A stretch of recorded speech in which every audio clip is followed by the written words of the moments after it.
Hey everybody, I believe we are live streaming, and the goal today is to fix up a bench. I've been fixing up this bench, now it's time to fix up that bench. There's a lot wrong with it, so let's get to it. By the way, welcome to Pilato Creations. And just make sure things are going correctly here.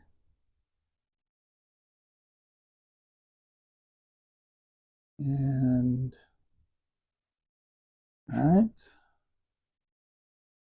think this is working right. So let me know in the chat if things are going correctly or not. And let's see here.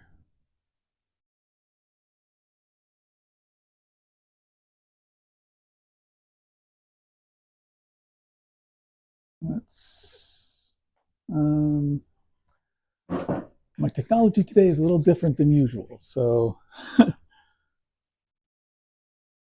please bear with me a little bit as I try to make sure things are going how they're supposed to.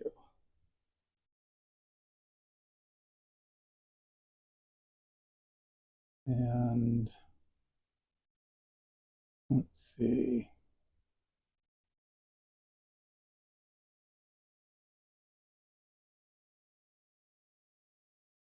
All right, so looks like it claims to be working right.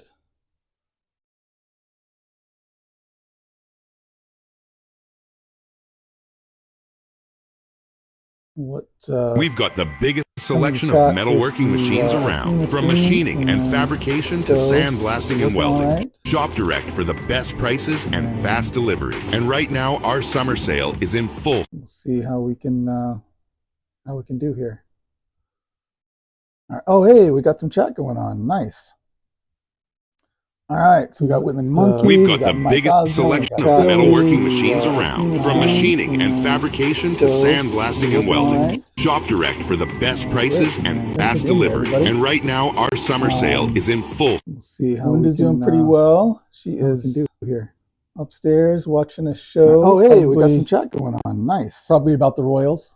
All right, so we got We've got the biggest selection of metalworking machines around, from machining and fabrication to sandblasting and welding. Shop direct for the best prices and fast delivery. And right now, our summer sale is in full. Linda's doing pretty well. She is here upstairs watching a show. Oh, hey, we got some chat going on. Nice. Probably about the Royals. All right, so we got We've got the biggest selection of metalworking machines around, from machining and fabrication to sandblasting and welding. Shop direct for the best prices and fast delivery. And right now, our summer sale is in full. Linda's doing pretty well. She is here upstairs watching a show. Oh, hey, we got some chat going on. Nice. Started that probably about the Royals. All right, so we got We've got the biggest selection of metalworking machines around, from machining and fabrication to sandblasting and welding. Shop direct for the best prices and fast delivery. Right now, our summer sale is in full.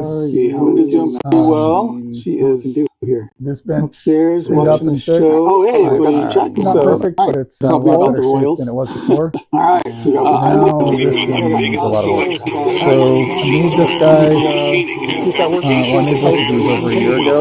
Shop direct for the best prices So as I was saying before, right now, our summer sale is in full. Linda's doing pretty well. So I made it from just a log that was on the property. Watching the show. Not perfect, but it's Probably about the Royals. and it was epoxy over the top. Really top. Even more than that does. I need this guy, and I was thinking, wow, this is one thing I did right a year ago. And then I tried to protect it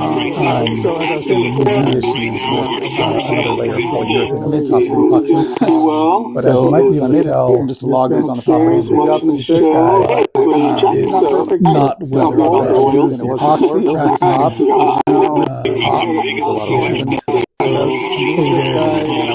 Cloudy, yeah, it just doesn't. I tried to protect it nearly as good as it is. It's not going to get better on another layer of polyurethane. So, the idea is to remove this layer and put not oil epoxy.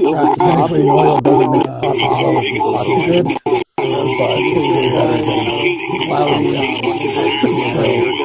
Another issue is that my legs are way too close together. So, the idea is to remove this layer not far enough to the edges and not splayed out. So they have a tendency to rock, and if somebody's not paying close enough attention, that's going to cause a lot of heartache and that my legs way too close together. Full health. This leg in particular is far enough pretty far edges and not splayed out or pretty far off the edge. They have partly because this was part of the log tension that curved away, and so I wanted to put the legs and my legs full health. So where there was a nice firm, this leg in particular is far enough, a lot of material to be able to mortise and tenon that in, but part of the splay it out so that it's better that away on this guy. Another big issue how I did these is that my mortise and tenons were crap. So straight out a lot of material to be able to mortise and tenon that in, but they were not very good, and so I went back later and used glue and sawdust mixture packing around another mortise and tenons that I made how I did these, and definitely better, but still not perfect. Well, crap. So anyway, all right. So I am going to. One other thing, we're not very good, and so we're not very flat. This guy's got a twist to him. How you can see the twist, and it's definitely better, but still not perfect. But all right. So my camera seems to be reading out a little bit here. One other thing, I'm going to reset the camera. Not very flat. This guy's got a twist to him. How you can see the twist, and it's definitely better, but still not perfect. So you can tell how twisty that is. I just flattened it using an electric choice camera. The video wasn't really that bad of a choice, but I just still as I need to be. Let me check in on chat real quick. So let's see here. You can tell how. Hey, we got all the people here. I just flattened it using an electric camera. Coming back.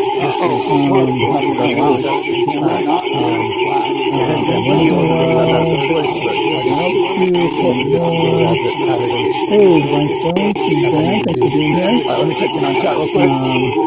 Commercials? I don't know. I should have some products in here for all of you to enjoy all the merchandise. I've got a lot of shirts and hats. I don't actually have this hat on merch, but I have some other stuff if you're looking to own some product creation stuff.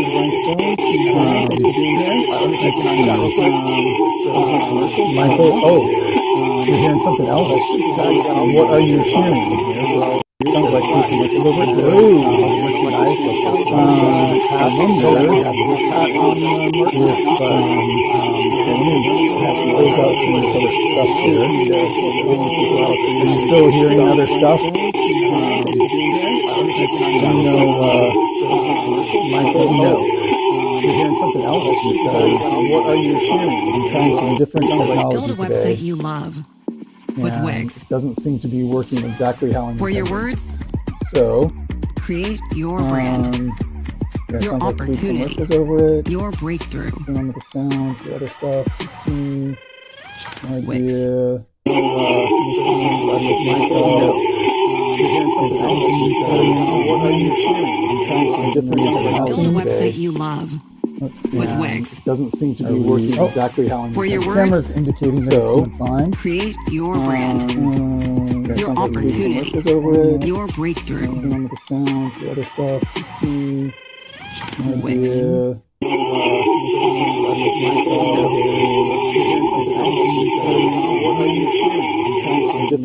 Build a website you love with Wix. Doesn't seem to be working exactly how For your the camera's words, indicating that it's fine. create your brand, your opportunity, your breakthrough. Wix.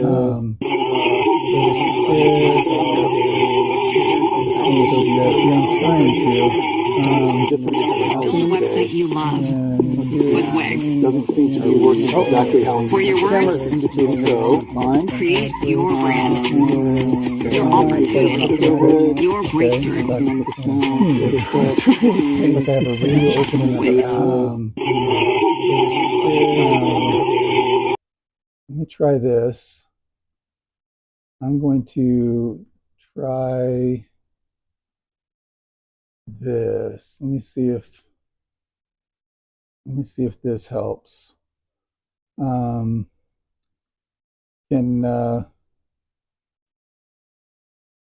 anyone hear me now? Is this better or is this the same? What do you guys think? Can you hear me any better? Any worse? Is this better? Is this worse? Is this the same? Let me know. I will be monitoring the chat.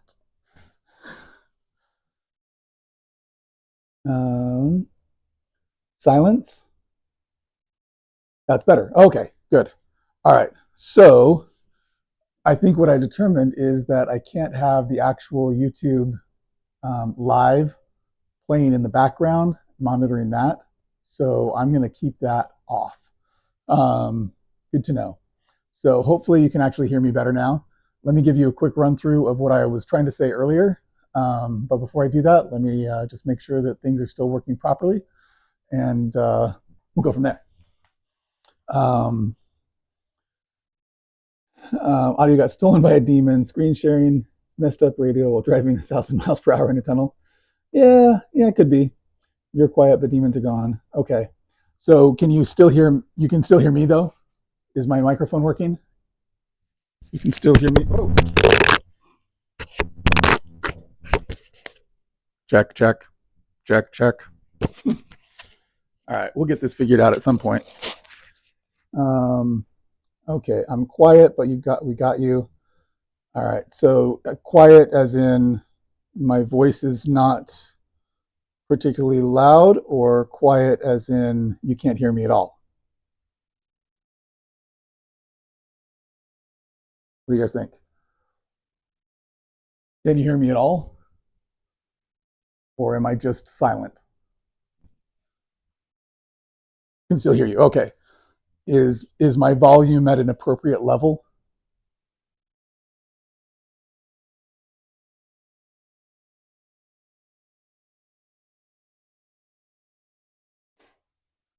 Or do I need to,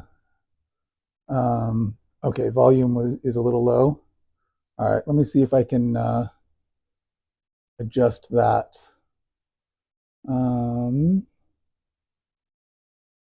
Control settings.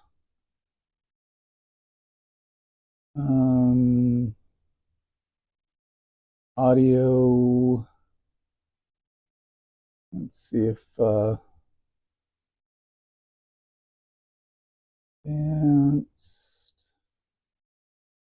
Anyone know the easiest way to increase audio output on OBS?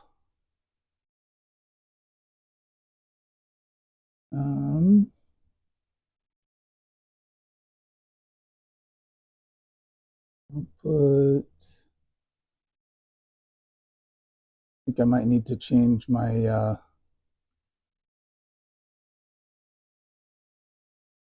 Hey Keith, thanks for being here. Need to call Ghostbusters? Yeah, maybe. All right. So Audio input capture, properties, microphone. Let's see if it'll let me, oh, it doesn't seem to. No, don't do that. Okay, view, edit, settings done, view, let's see here. Tools, yeah, I'm not seeing where to adjust the level on the audio output. Oh, here it is, audio mixer, audio input capture, right in front of me. Is this getting any louder?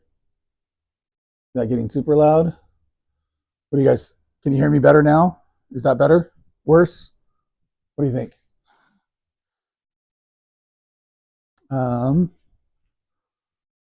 So what do you think? Can you hear me better now? Is that better audio?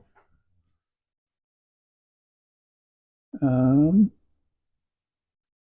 good. How about you? I'm doing really well, other than having some issues with my new live stream setup. So trying some new technology. Still using the phone as my camera, but using OBS as an encoder instead of just using the native YouTube app. It's supposed to let me do horizontal and vertical streaming simultaneously. So that's why I have the poll up there to let me know if, or at least I had the poll up there. I think I might have closed it down so that I can find out if it's actually working that way. So if you're watching on a vertical stream, let me know in the chat. If you're watching horizontal, let me know. And also let me know if my volume, the volume of my microphone is better now. Okay. To learn more about the tech for this stuff. Yeah, I'm still getting there. So hoping that this works how I'm intending. But hopefully we can. Yeah, when I look at the back end of the YouTube Studio, it indicates that I'm not even live right now, which is frustrating because, seems like I am live. So, who can hear me? Who can't hear me? Is my voice okay? I mean, that's a big question, right? But is the volume of my voice better now? Is the volume of the microphone better now, or not? So, let me know.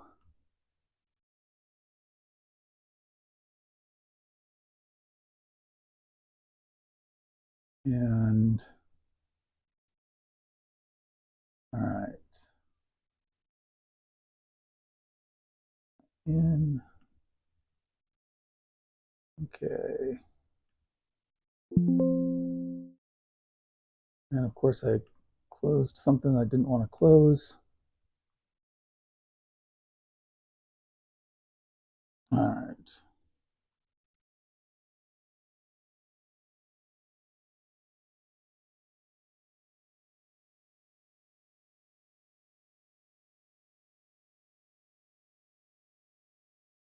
Oh my goodness. And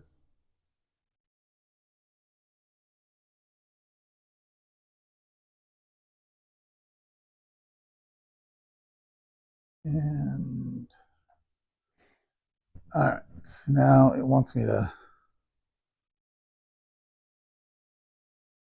do that. And hopefully this doesn't require me to do, hopefully it doesn't require me to do this every time, but let me know in the chat if you are able to hear me, if my voice is loud enough. And this is, Okay. All right. This is a little crazy. And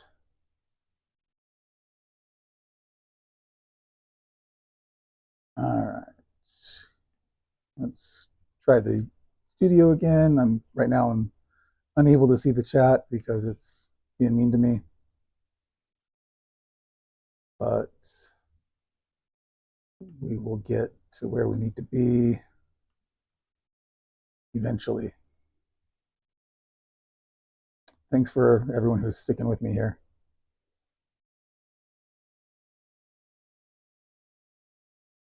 Okay.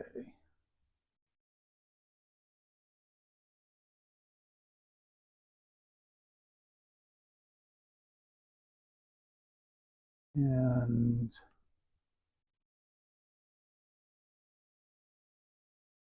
okay. This is so frustrating.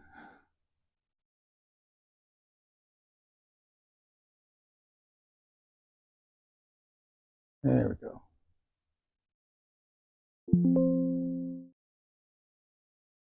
And close that and come back over to the docs, and that's what I wanted. Okay. I think I might be getting chat back here, but it's taking a second to load. Oh my goodness. The technology on this is killing me a little bit.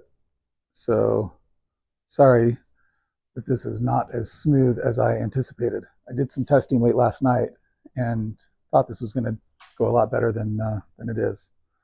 So, all right. Okay, here's chat finally. All right. Okay. All right. Good. Making a carving. Doing more stuff. Okay. Hear you fine. Awesome. Close to being done. Sweet. More things. Lazy. Me too. Nice bench. Hey, thanks, Billy. All right. So you can hear me okay now? That's good to know. So, all right. So we've got people watching on vertical, or at least claiming they're watching on vertical. So that is partly what I was hoping to accomplish. So apparently we've got that set up properly now.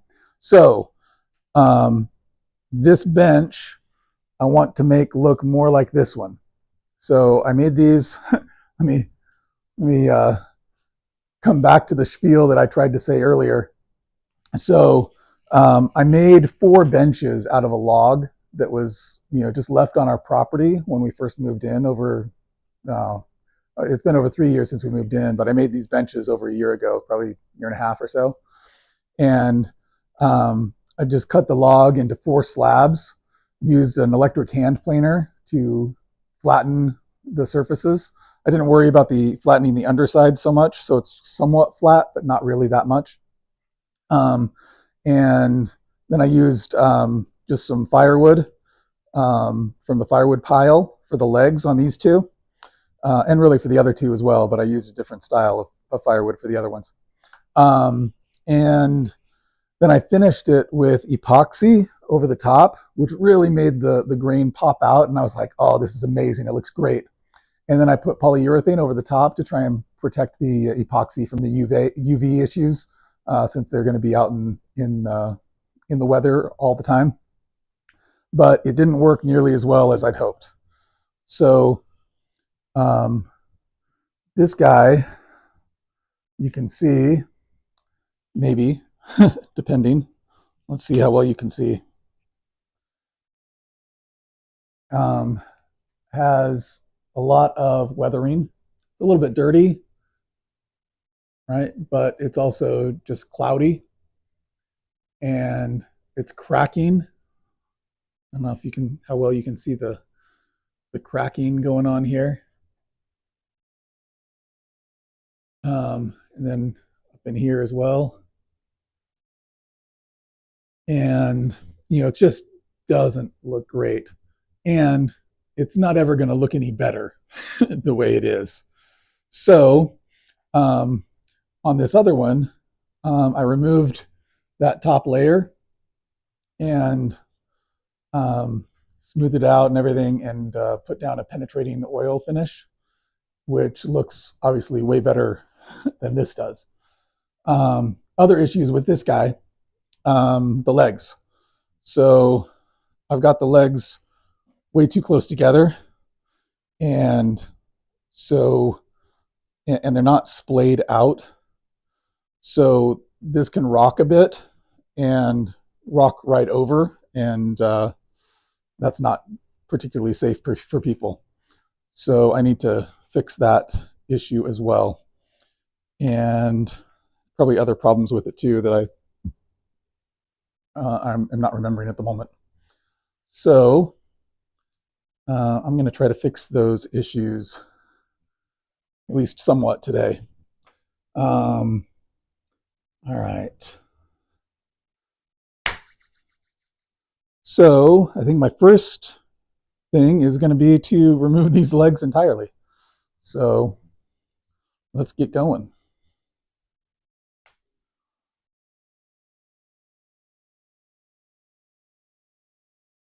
All right. And for this, I think I'm going to use the multi-tool, which I really don't use nearly enough.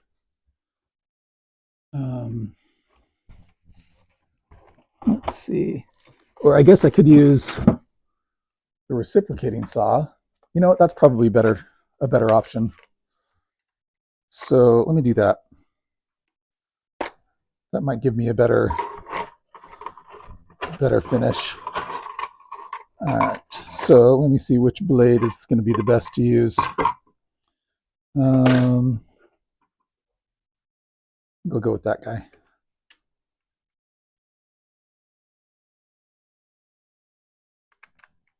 All right. And I'm going to need a battery. Get it from my battery station, battery charging station, and get some eye protection and ear protection.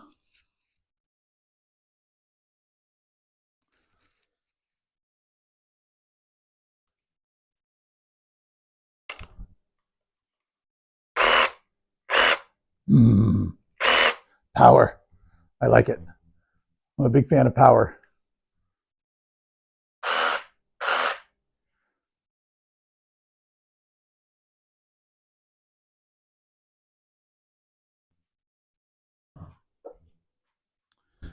All right, so I'm just going to hold the bench with my foot down here and just try to take this guy off right here.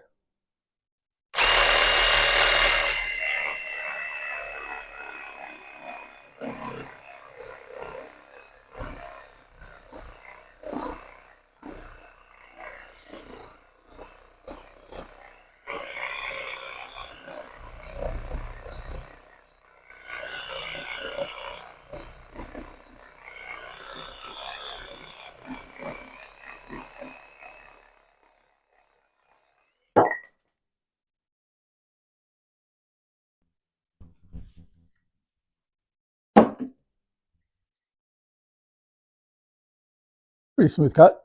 I'll take it. Need to be careful placing that saw back down because I don't want to scuff up the recently refinished bench there. All right. Let's see if we can do this one now.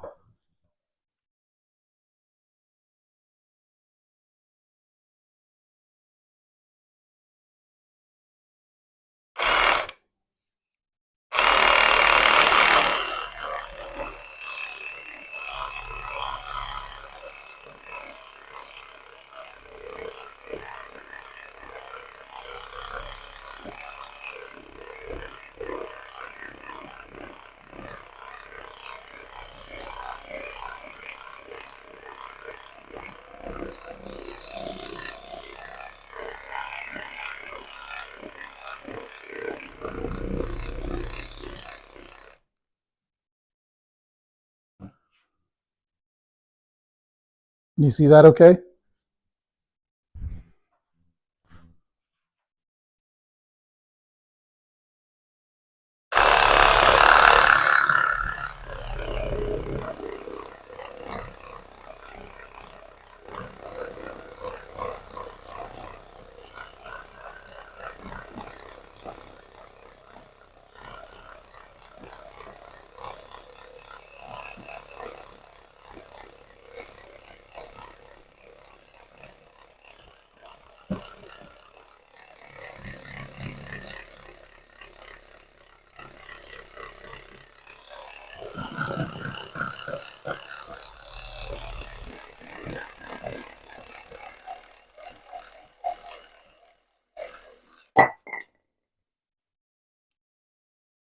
All right.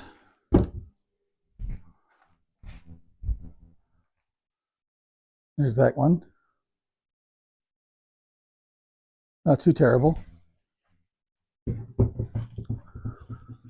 And I feel like my chat is not updating. Just the last message I see there is from Billy saying nice bench, which maybe is the last chat, but seems like maybe there's some something I'm missing.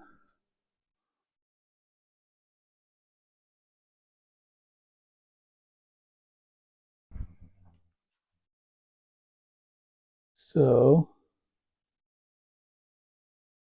but maybe not. I don't know. Let me know if you're watching. Let me know if I'm missing anything else in the chat. All right.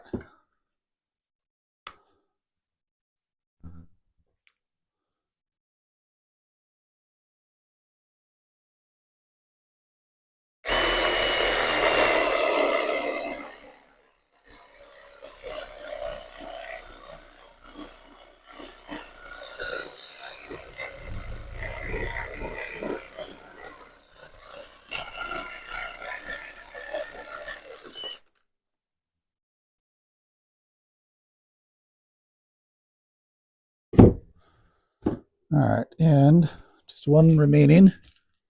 And I think I'll have to approach it from there.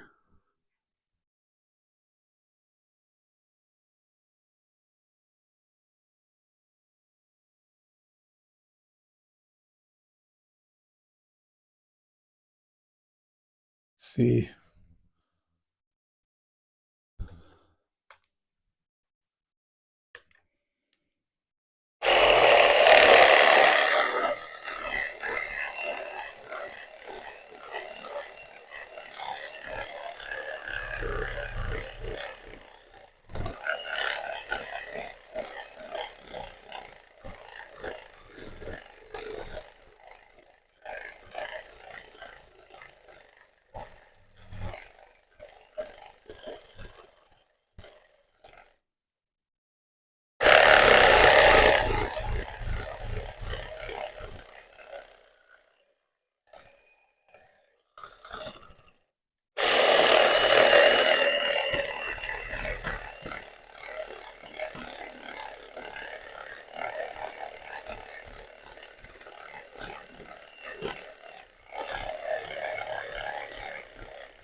All right.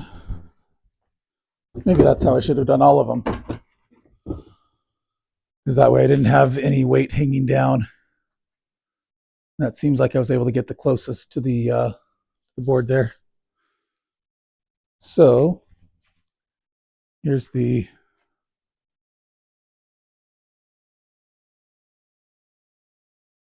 resulting bottom side.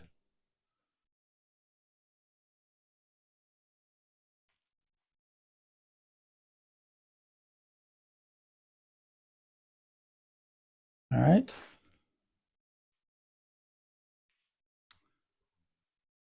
So now on to the next step.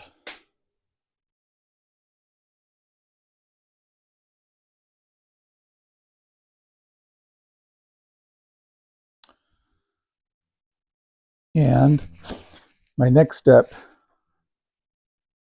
is nice cutting. Ain't nobody saying nothing. Yeah, thanks for chiming in, Billy. Appreciate it. All right, so now I need to cut off a little bit of this so that this is narrow enough to go through my planer.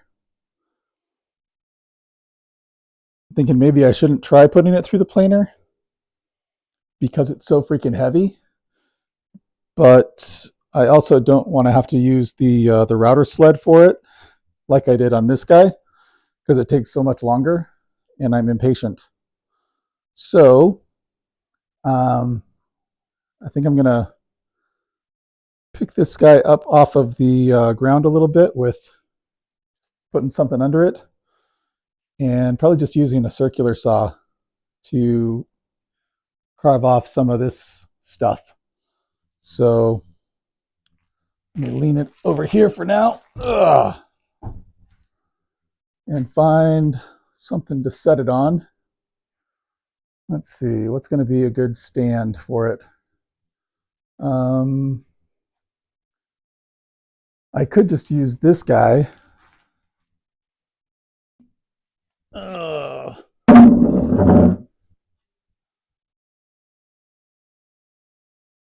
But I want to be sure not to cut into this bench.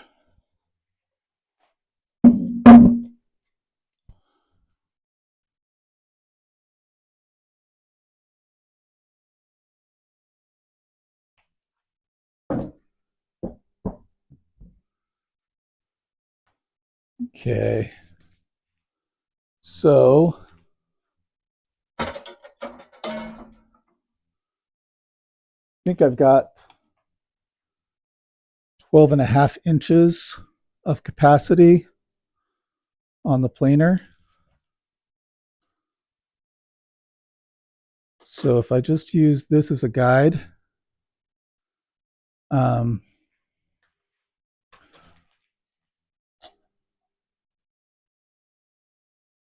that should give me an extra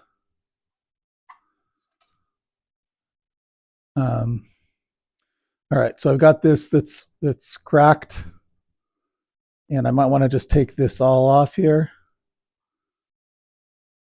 and that comes back to there. Yeah, I'm not sure that I want to try really gluing this little piece back on. So let me show you what I'm talking about.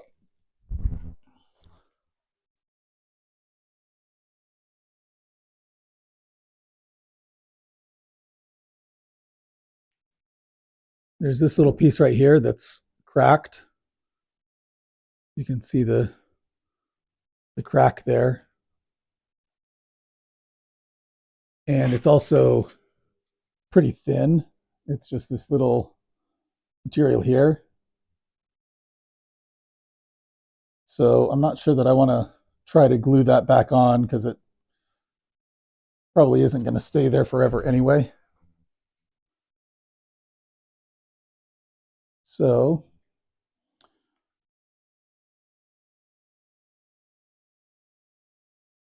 should I just get rid of it now? Or try to salvage as much of it as I can? What do you guys think? Either way, I think I'm going to use the circular saw for this.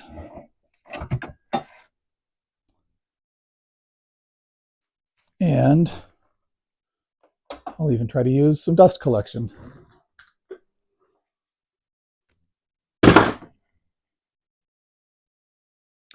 It doesn't collect the dust all that well, but all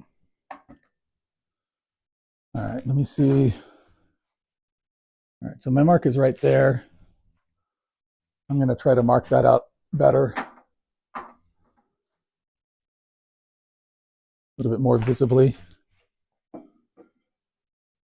And I'm just going to try to take that off entirely there.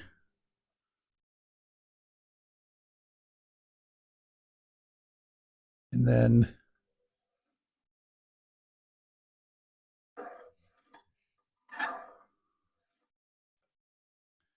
all right, so I've got this crack coming to here, and then I'm going to just kind of try to angle it off right there.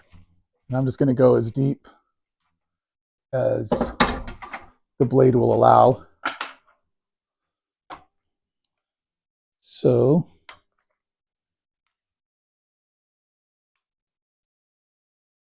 it might not be deep enough, but I guess we'll find out. All right.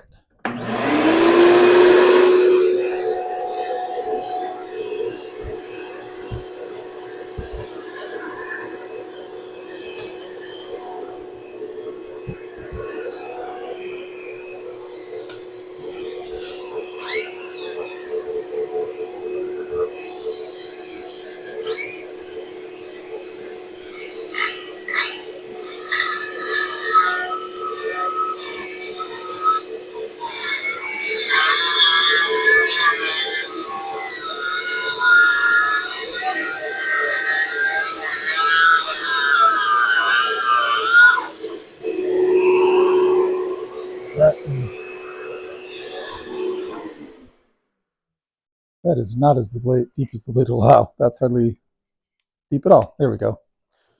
That should be better.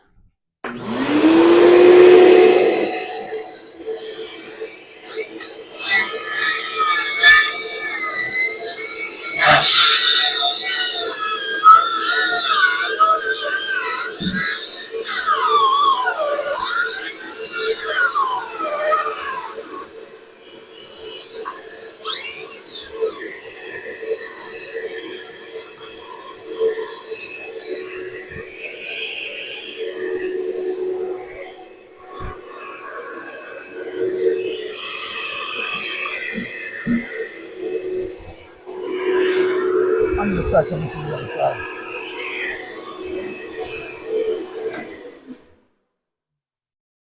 I'm going to try coming from the other side.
I think it might be good to use a more fully charged battery. So let's see which of these is the most charged. That one is. The blade should actually be pretty sharp. I haven't really used it much. Had it for a while, haven't really done much with it. So hopefully this cuts a lot better. I've also lessened the depth, so I'm not trying to cut all of it in one pass. So maybe that helps too. And let me just make sure I'm not moving my blade into the path of the bench below.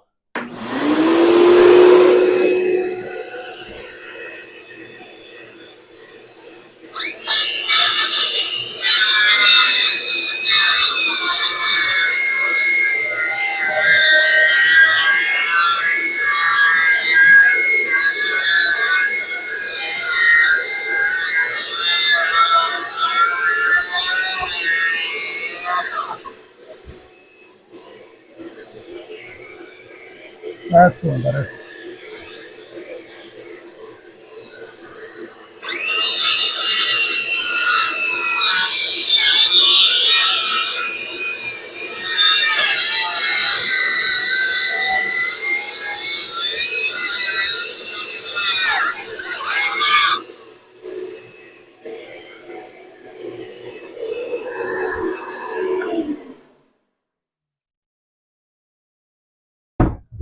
All right.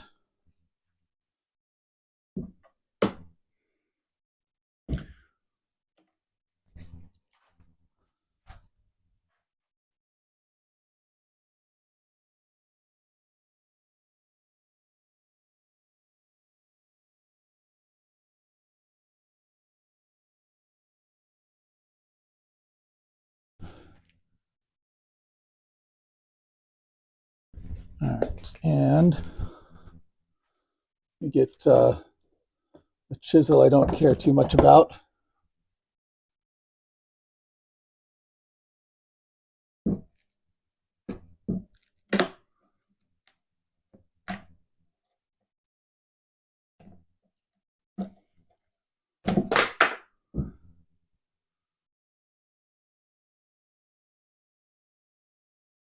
All right.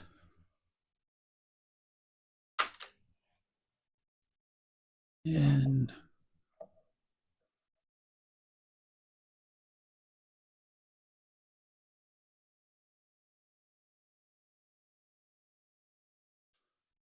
there we go.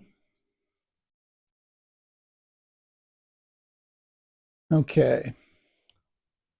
So now that I've got that off, I want to, this is relatively smooth, a lot smoother than I was expecting. I mean, obviously the cut was,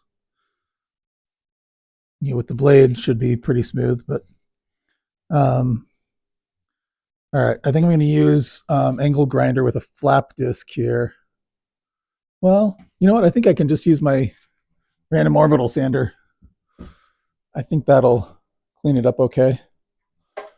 And get rid of these pieces for the moment. Oh,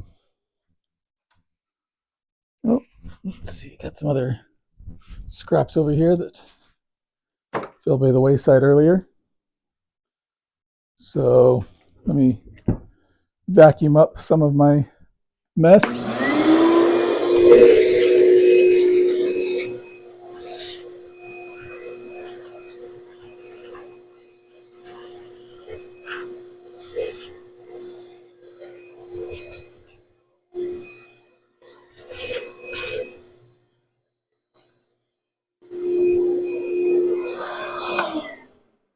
And I see now that I cut into this little chunk here. So with my circular saw,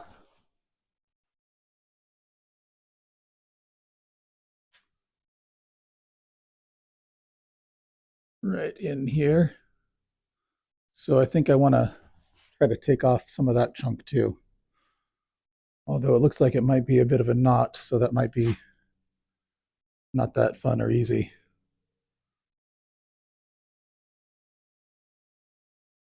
Let's see.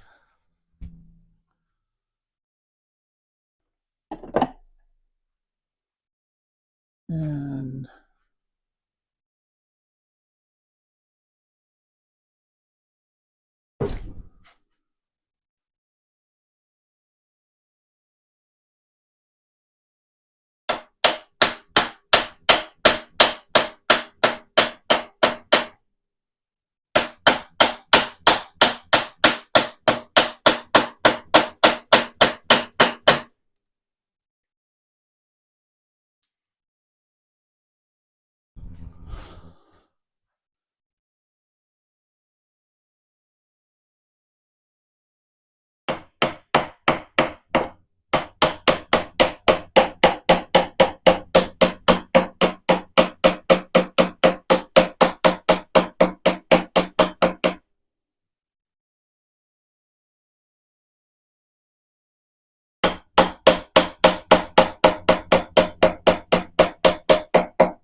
All right. That should mostly work.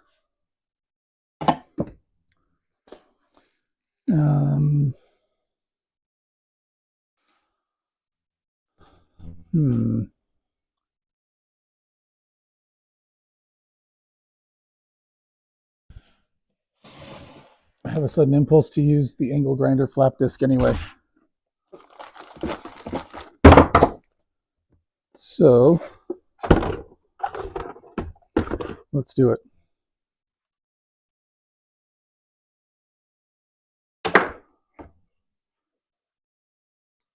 Hopefully it doesn't take much.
Should have done this earlier, but I'm going to get a mask on because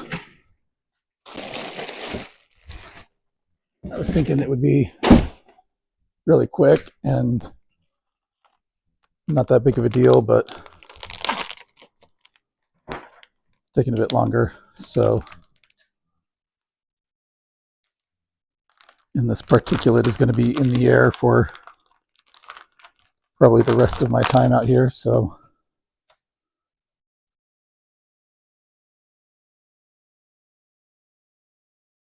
all right.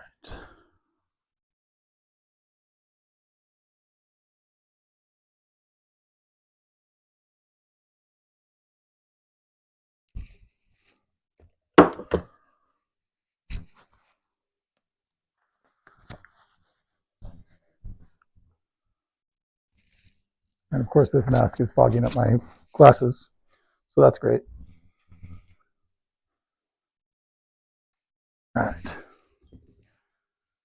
And back to life.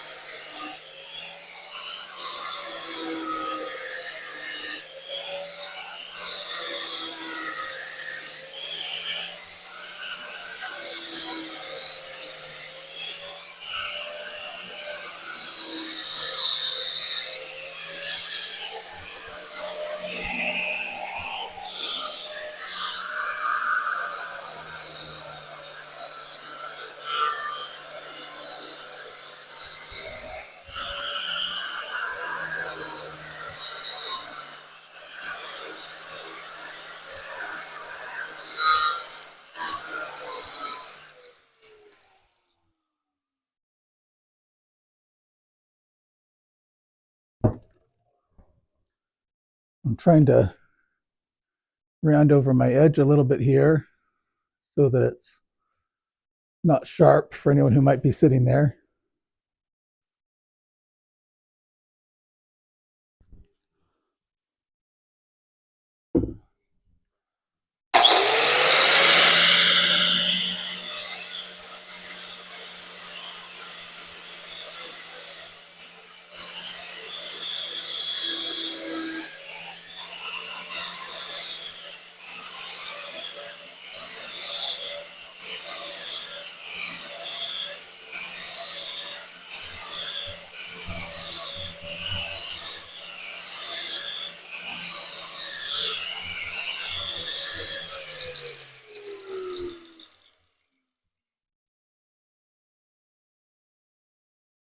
But I also want to leave this kind of cool detail as best I can because I think it looks cool. So, is it going to leave slivers? Hopefully not too much.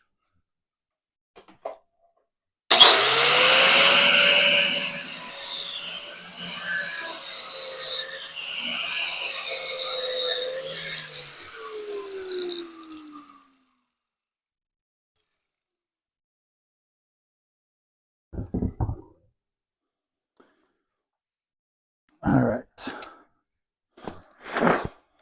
Looking good. Thanks, Billy. Yeah, I guess I'm boring everybody. So, is the stream quality coming through okay?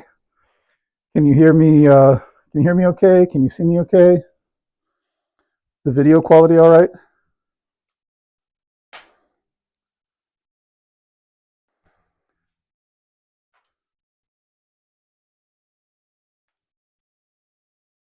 All right.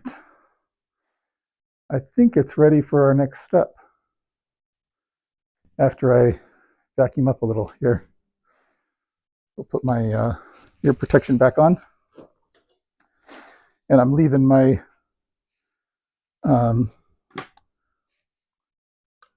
mask on.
put that to the side for now.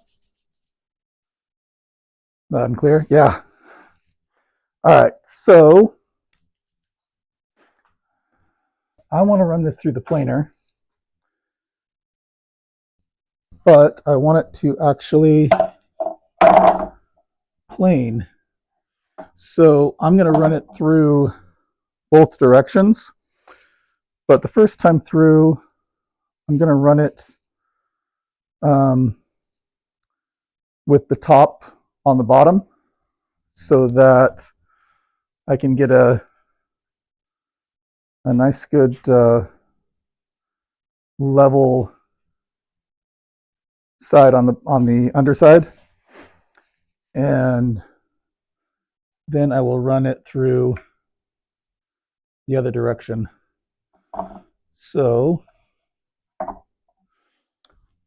I'm just using some scrap plywood. This is about 10-ish inches.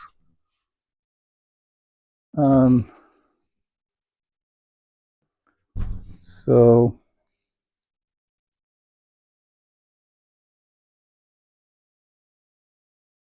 I'm going to see if it'll work with just some double-sided tape.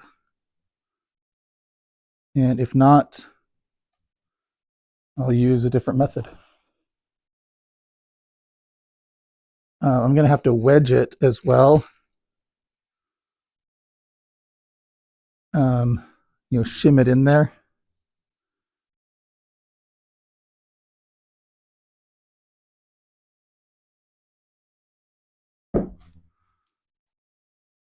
And let's see.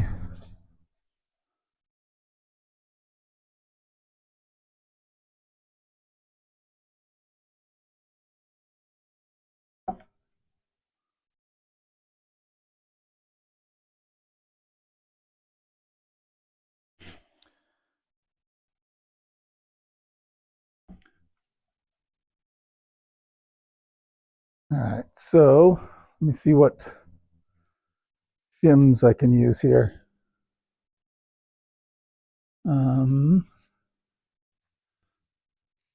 I got some wedges that I was using earlier.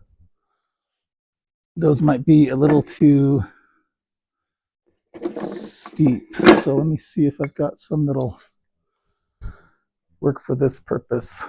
Obviously that guy's not going to work, but this one might.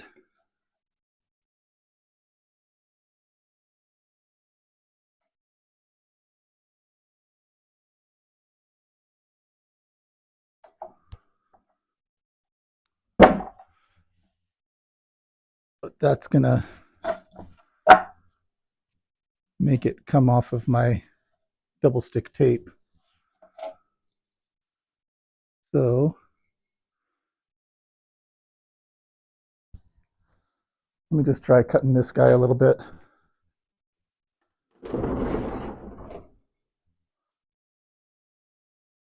So that he will work for my purposes today.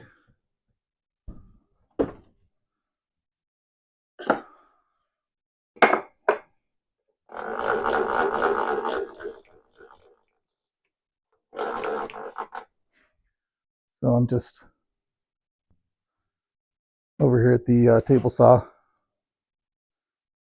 using my sled.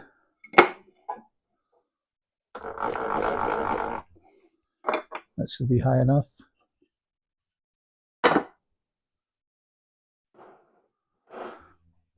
But I need to back him away from the other stuff there.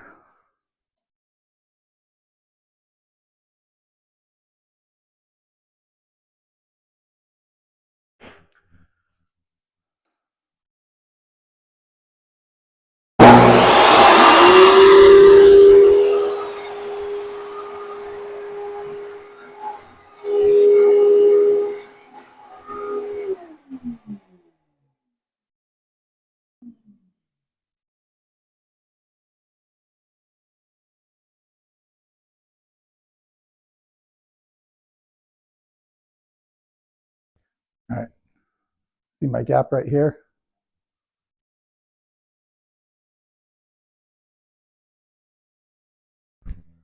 I want this to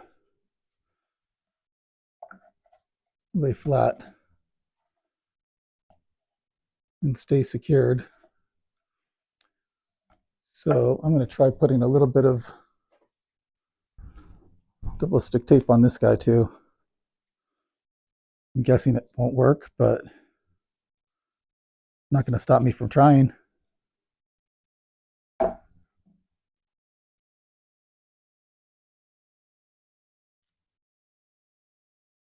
And why not on both sides?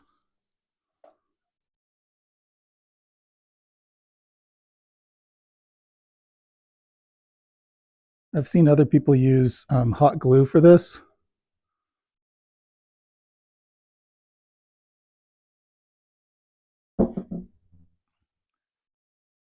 All right.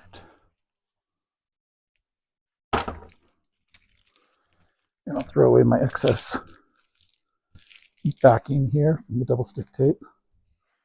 All right, let's see if this ill-fated idea has any merit.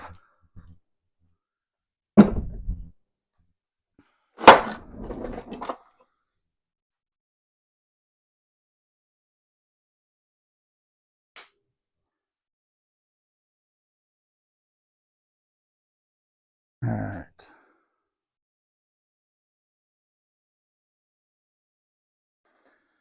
All right, so I'm going to get out the planer from under the bench over here and try to plane this guy.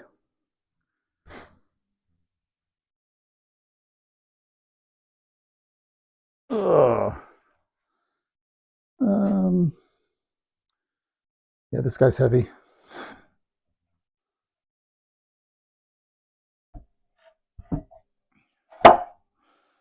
Yep, that's not going to stick.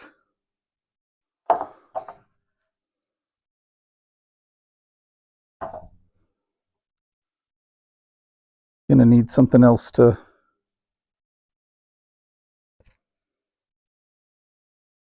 get him to stay in place.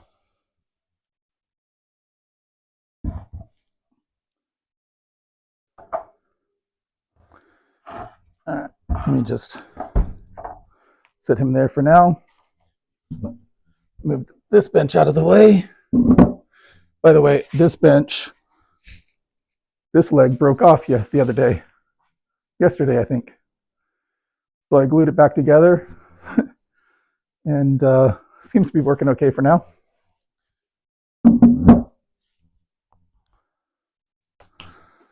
All right, I'm going to give myself a little bit more room to get that planer out. And I'm going to unplug my angle grinder. Move my blades out of the way there. Put my circular saw back over here.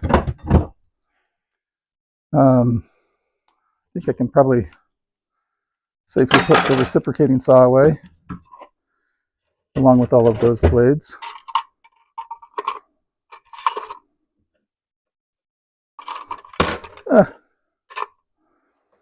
Maybe putting the blades away is the least safe part of it, as I nearly jab myself with one or more of the blades.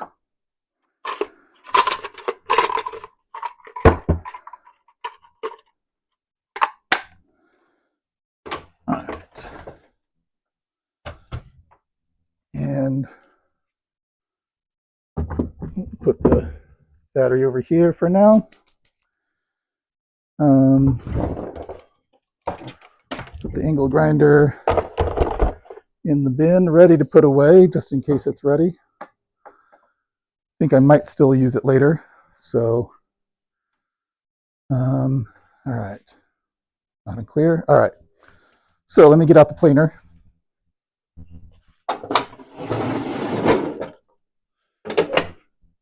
And I need to have enough room behind it to load this guy and enough room in front. So I'm going to move him a little bit more that way. That should give me enough clearance on this side and enough clearance on that side. I'll need to move this out of the way. And I want to have some better infeed and outfeed.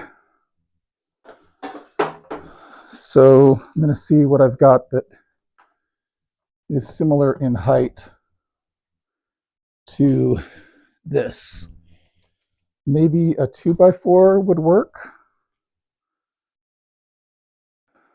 Maybe not.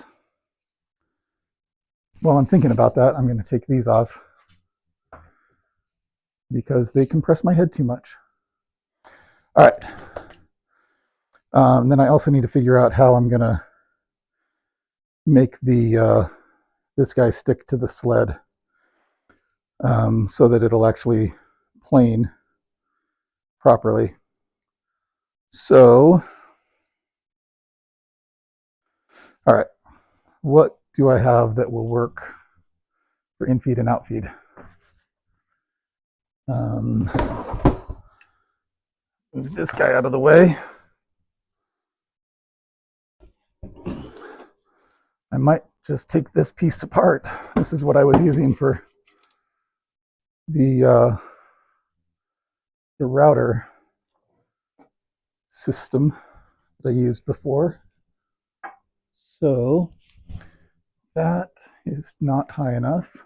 What about this?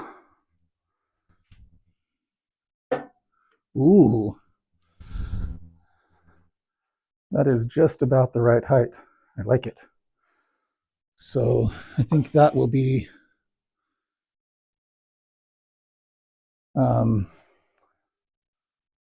good.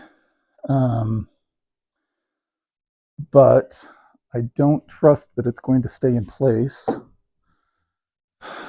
So let's see if we can double stick tape it to the ground.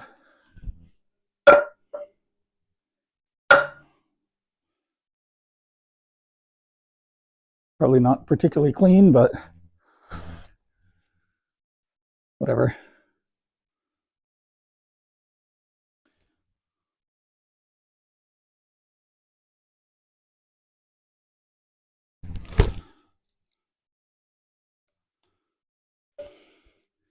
Yeah, neither the board nor the ground are particularly clean, but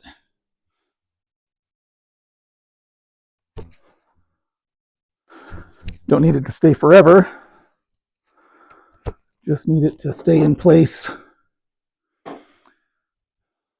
while I'm running this guy through. All right. Do I have anything else similar to that?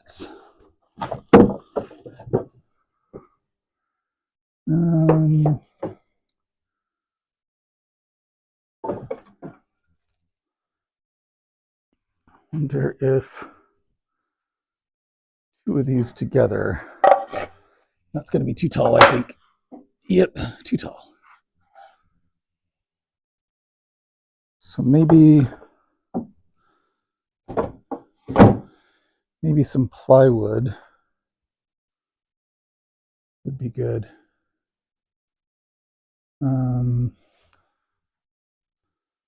Let's see here. I guess I could measure it.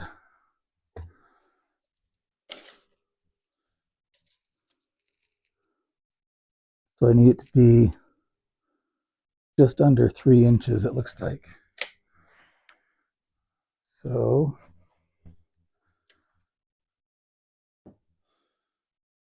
what if I and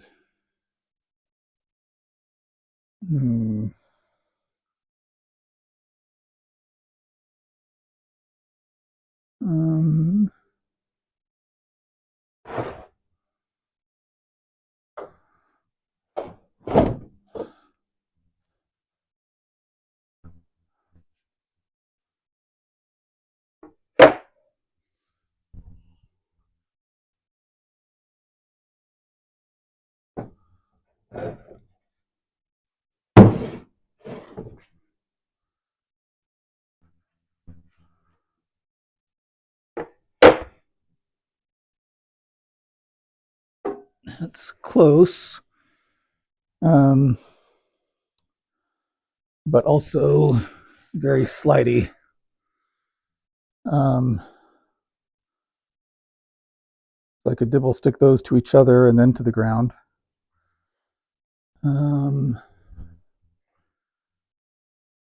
But maybe I've got something already that would be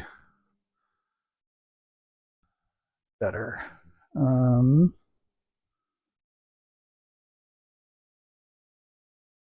this guy. Yeah, he's very slidey too. What about this? That's probably too tall. No, that's almost perfect. All right.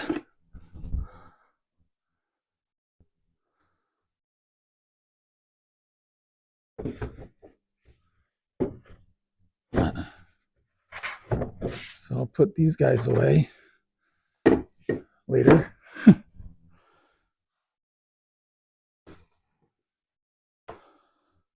And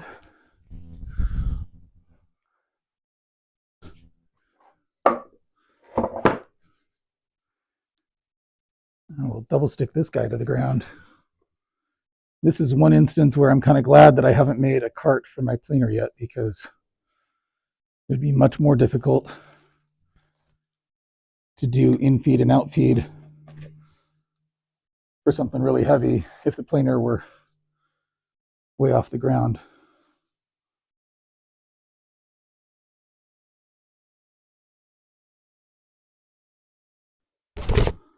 Oh man.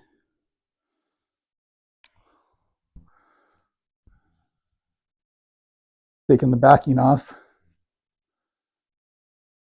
and the backing kind of tore on itself, so kind of sucks.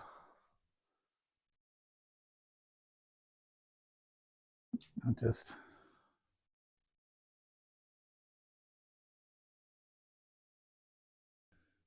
now I have to use my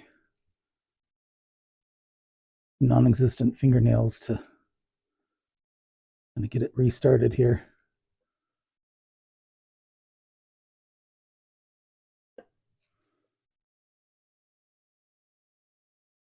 Come on.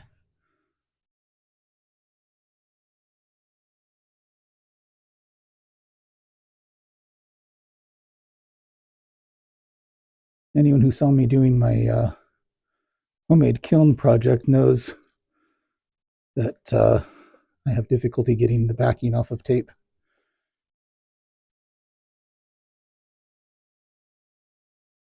Don't usually have this problem with this double stick tape.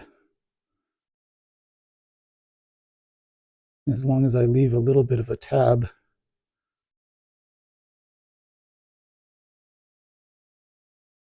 from the last time I used it, usually pretty easy to remove. All right, there we go.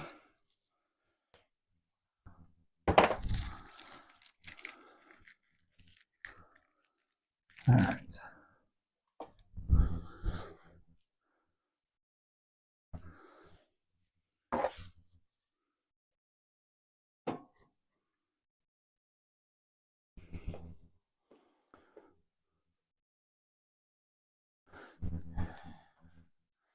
All right, so yeah, that's just from an old shipping container.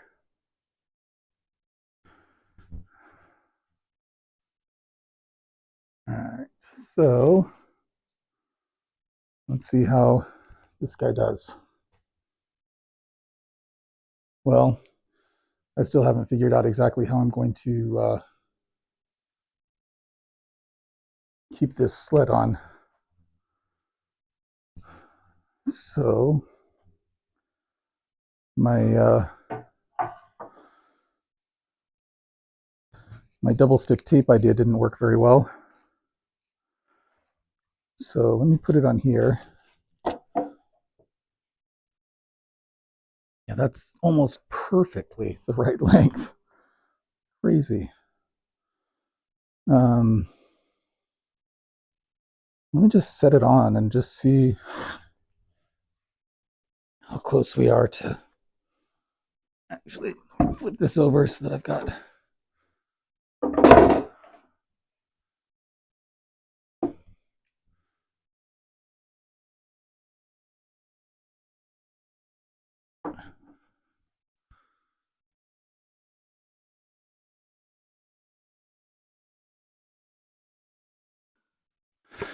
because maybe the weight is just enough to keep it where it needs to be. All right.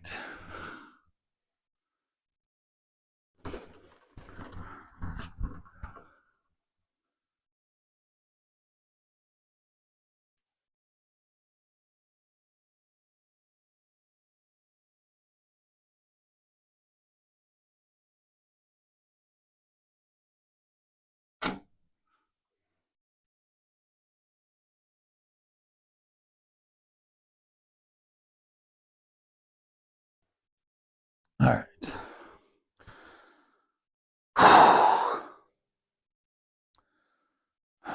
This should be a lot of fun. So I'm going to back that up a little bit. I'm going to back that up more. And more. And more.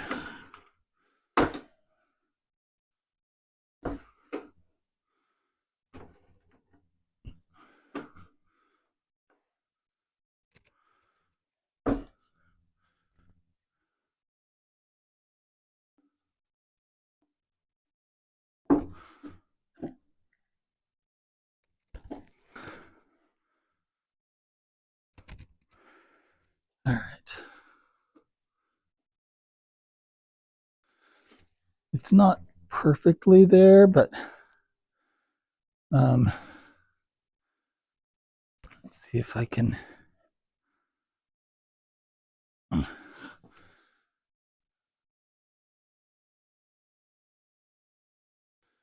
feel like I need to shim it a little bit in this corner too. Let me see if I've got a shim that's gradual enough that'll work. Actually,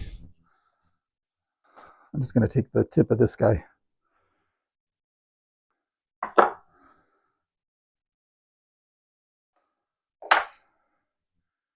But I'm going to put on my eye and ear protection first.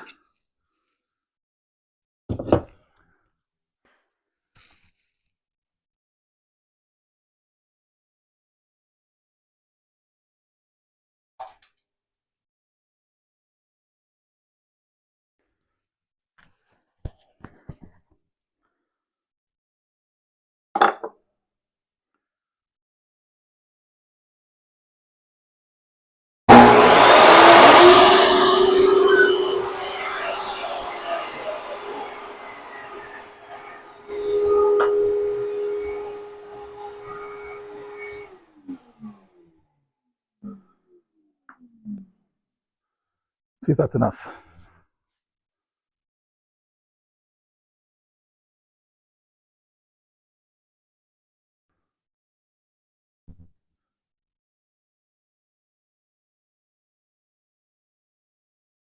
Or if it's too much. Yeah, that actually feels pretty good. All right.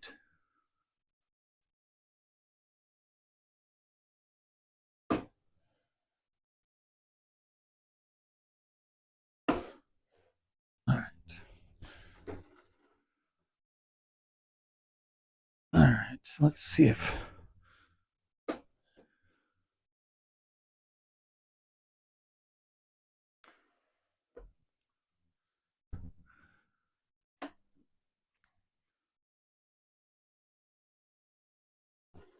All right.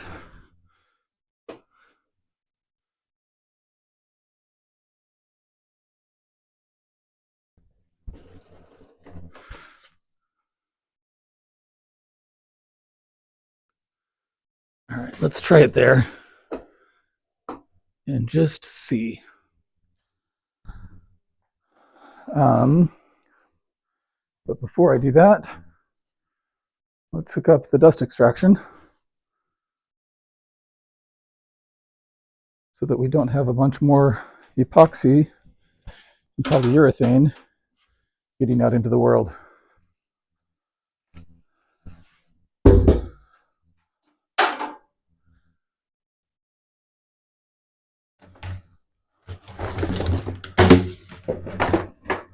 Get the hose.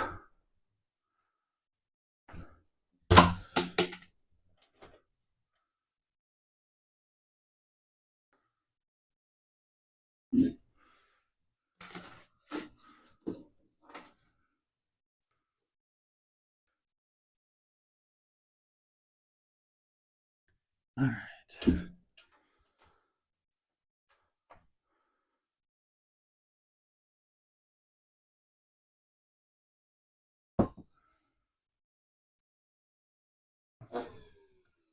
Oh, maybe turn off the dust extractor before I plug it in. All right. So, how many of you watching think this is going to work? Let me know in the chat. Will this work, or will I need to make a bunch of adjustments? Or it doesn't matter how many adjustments I make, I'm not going to be able to get it to work on the planer. What do you guys think? Am I going to have to resort to the router sled like I did the other one? Of course, the other one I didn't take the legs off, so not intentionally at least. All right. All right, I feel like I'm okay to take this mask off now. Because if I don't, it's going to fog up my protective eyewear, and I think my eyes are more at risk right now than my breathing. Probably because it's the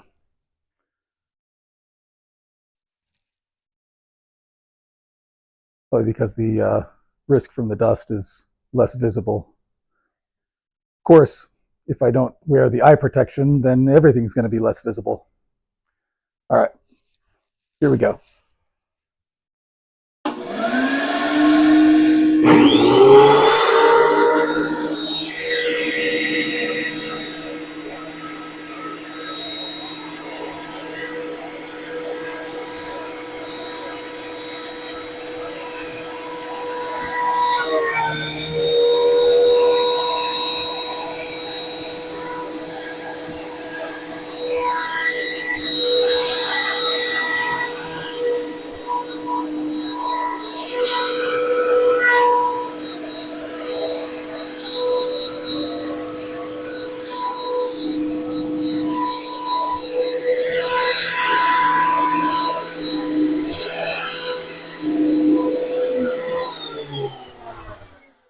My little shim fell out, so I'm going to put a little tape on it in hopes that it will stay positioned better.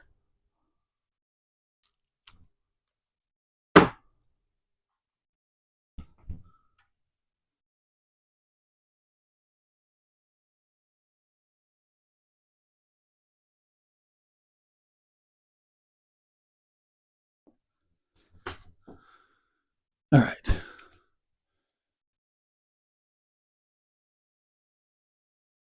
I'm going to lower it a lot. Let's try again.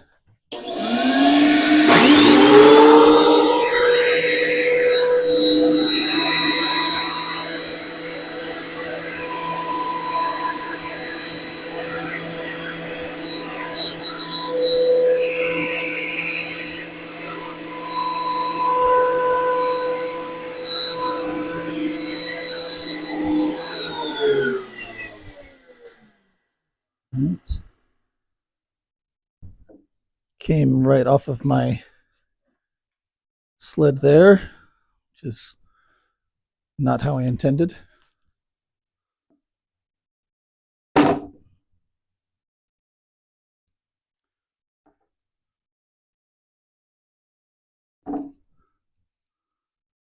So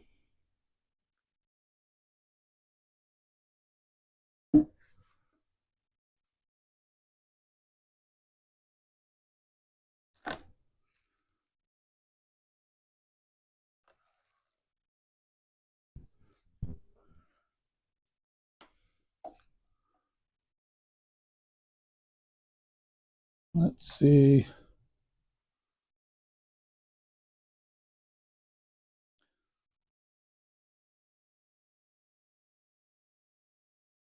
I'm going to waste more double stick tape.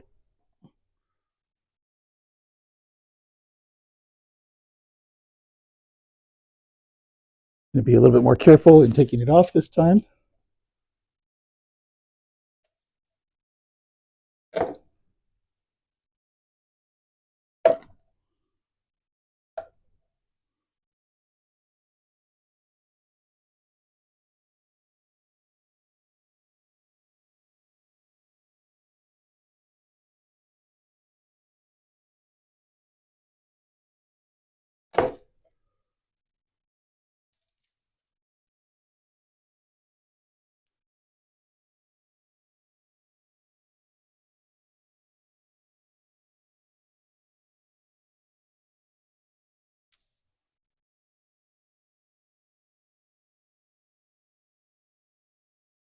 And hopefully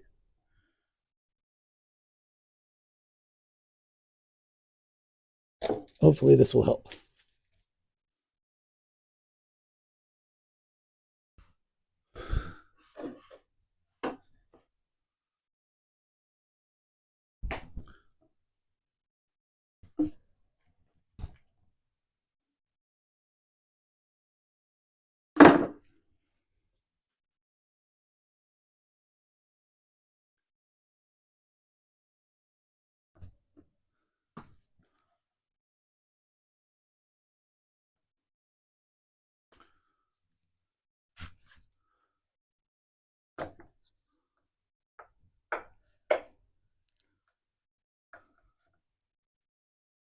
Come on.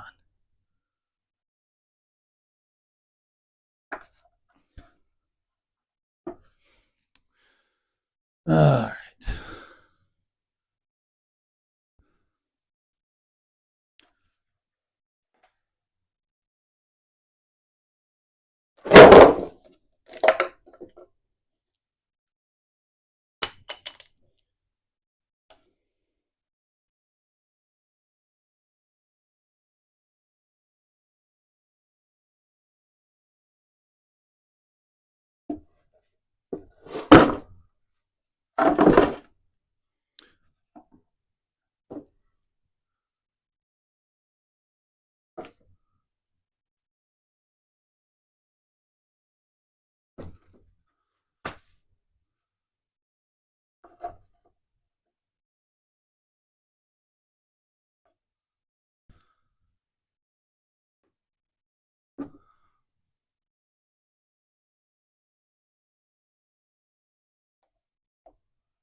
Hmm.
Just made a couple new shims from that old shim.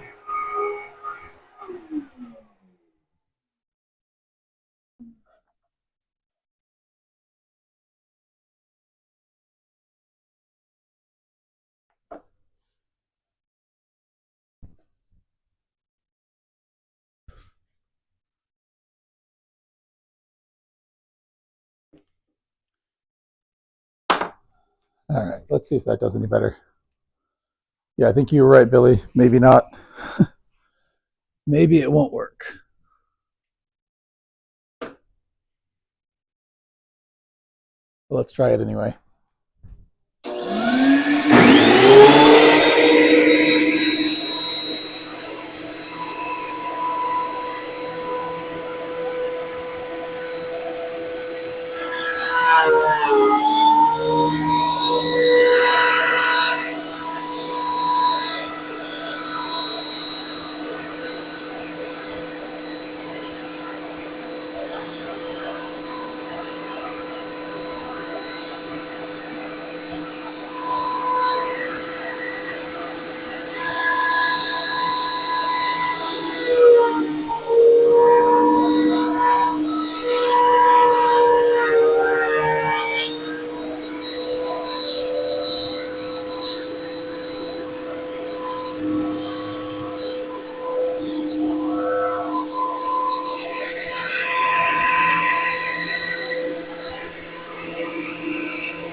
Well, if nothing else, at least I'm getting a workout.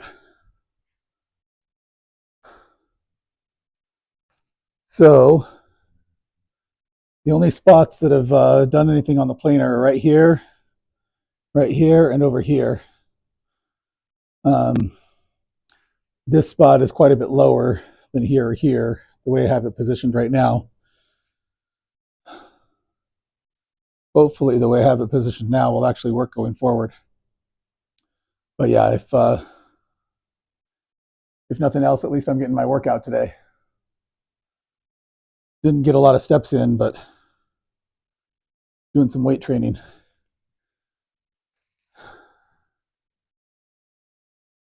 All right. I'll get it figured out. Yeah, I think I've got it situated in a way that could work now, but thankfully, with each pass, it should be getting a little bit lighter.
Hey, Vineyard. Yeah, Billy, every pass is getting closer, but every pass is also wiping me out. This thing's freaking heavy. And I'm not in as good a shape as I used to be.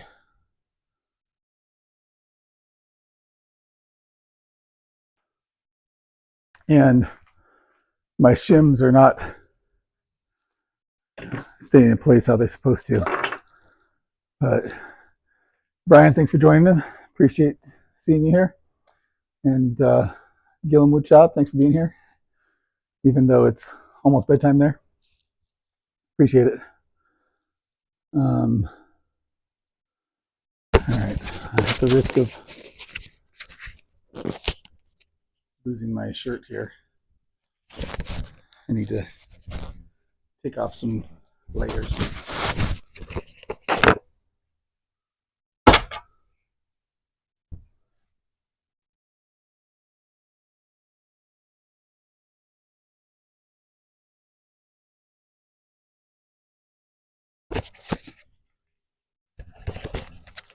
My wife told me after I finished cleaning off the workbench earlier, before I started on this live and this project, I went in and she's like, "Oh, your hands are so cold." I was like, "Yeah, they are." It's only about it was only about 55 degrees in the shop earlier, but so I put on an extra layer before I came out and started the live. But yeah, now I'm sweating, so a little bit warmer than I was earlier, and in need of a bit of a break here. So let me see if I can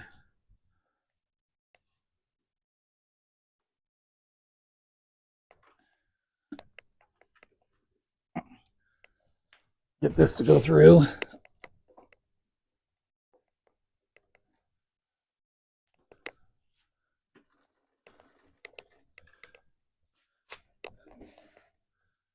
All right.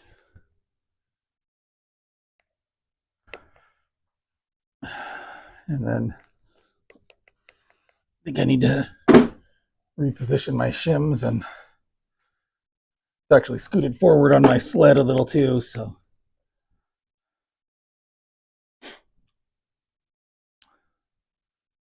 need to figure that out.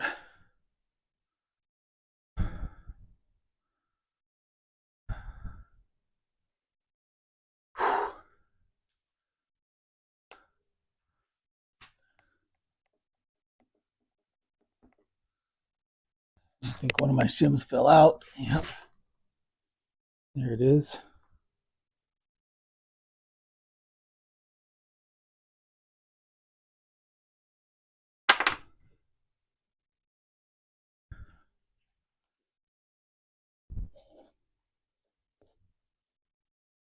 All right.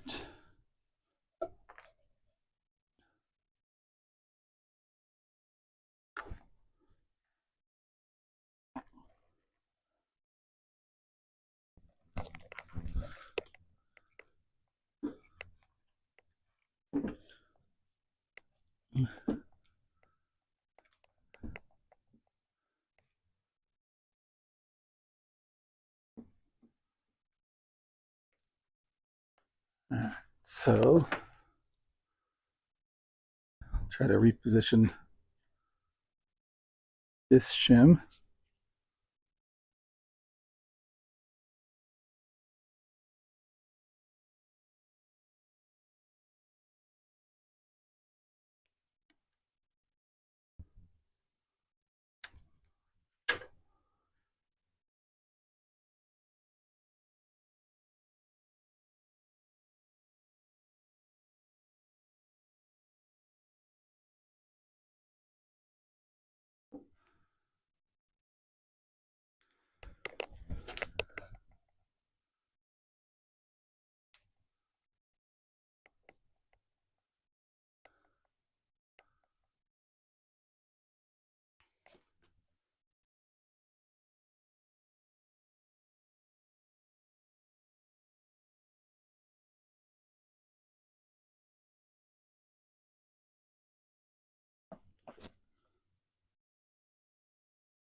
I should have put my protective gear on there, but I was being lazy. But it only takes one cut going wrong by people to lose an eye or something worse. So shouldn't have done that.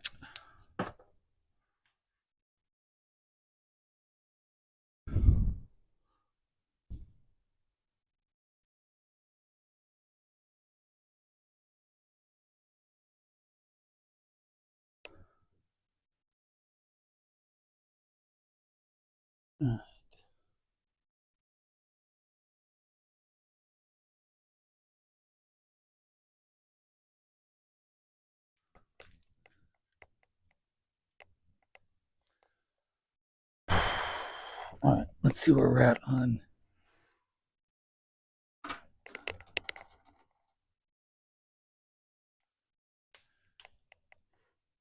Okay, let's see if we get any contact at this level.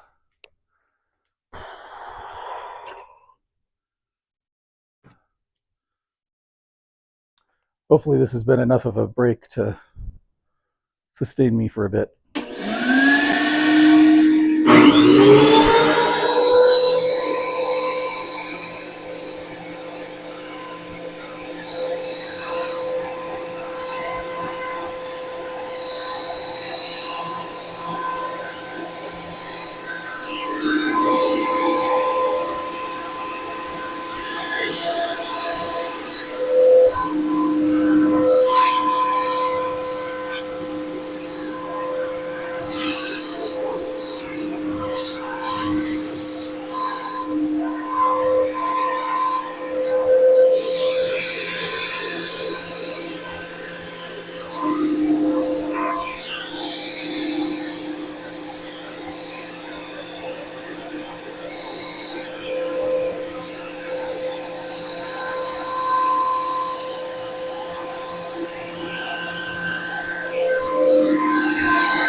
All right, let's see here. Hey, Todd and Steve, thanks for being here. I hope the audio is doing better. Oh my goodness. All right, guys. Yeah, I'm definitely staying warm. Oh yeah, I had to boot some trolls from LJ Woodworks stream. Funny. Let's see, roller's broken. No, I think my problem is that I was running it earlier, and I think it shifted on my sled that I'm using here, and so when I was running it through, it got caught, and I had to raise it way up, and then reposition my shims and everything on the sled, and now I'm slowly going back down, but it's not really down to the level of eating into it yet. But I, it's such a big piece. I don't want to go down too low and then have to back it up and everything. So mostly I'm just really getting a workout here. So, oh, hey, Plywood. Thanks for being here, man. Good evening, everybody. Yeah, thanks. Let's see. Hey, my. Huh. Hey, my. Amen, brother. All right. All right. So let me give it another little run here until I have to take another break.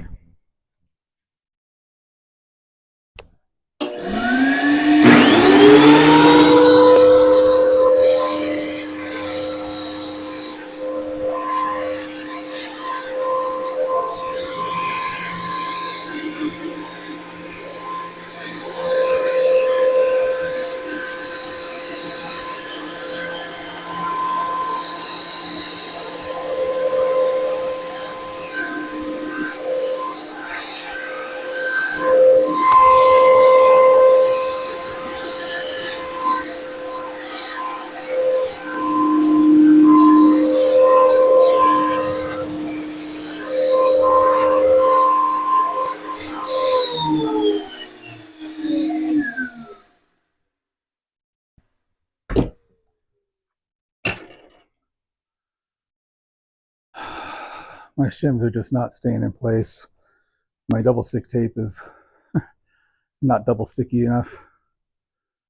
This is just a really heavy piece. I could try using hot glue, but I always laugh at my wife for using hot glue. So if I go and find the hot glue to use on a project, I'm not sure if I could handle that ridicule.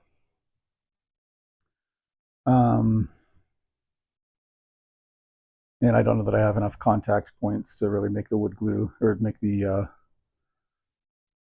hot glue work that well anyway. Do I want to try fighting this more? Maybe. Or I could switch gears and switch to a router sled, which is how I re-leveled the other bench over here. Not the router sled. This is the box joint jig for 1/2 inch box joints. So here's my router sled. And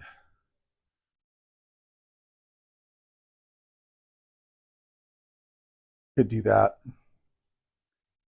What do you guys think? Should I switch to the router sled? Crack me up. Oh, Mike. I'm already cracked, so I'm not even sure what I said that was funny. Let's see. Normally, let's see. Normally skip plane it unless it's really twisted. How do you mean skip plane, Todd? I'm not sure what you mean. You're not lifting that right. Yeah. Yeah, I'm probably not. I feel like I was probably using some better technique earlier, but as I'm getting more tired, I'm probably lifting it more with my back than I should be. But you can rewind the stream and see if I was doing it any better earlier, but maybe not. But it's a little unwieldy. So, yeah.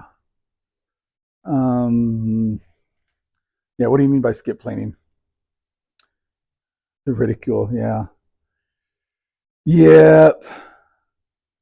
The ridicule, all right. Light passes, switching sides, each pass. Ah, okay. I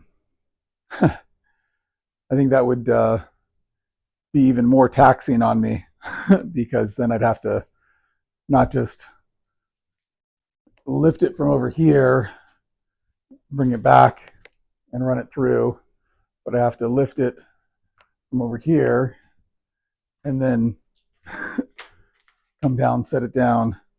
So that would be more physically engaging, I think, which is not what I'm looking for right now. Plus one of my shims came out. This is why I stopped after just one pass again, because I saw that it was out of position again. So frustrating. What Todd said, yeah. Can't you raise the planer? Yeah, I can raise the planer. I can put it on something, but then I've got this huge thing that I've got to somehow support. Right now I've got in feed and out feed that's just lower than the planer surface. So I can, have that supporting it as I feed it through instead of having to just hold it on either end. If I bring the planer up, then yeah, I don't have to lift it and take it back down as much, but I would have to have a lot better. I'd have to figure out a way to do in feed and out feed support for it. So like I could put it on the workbench, and then use these that way, but I'm still having to carry it over and back.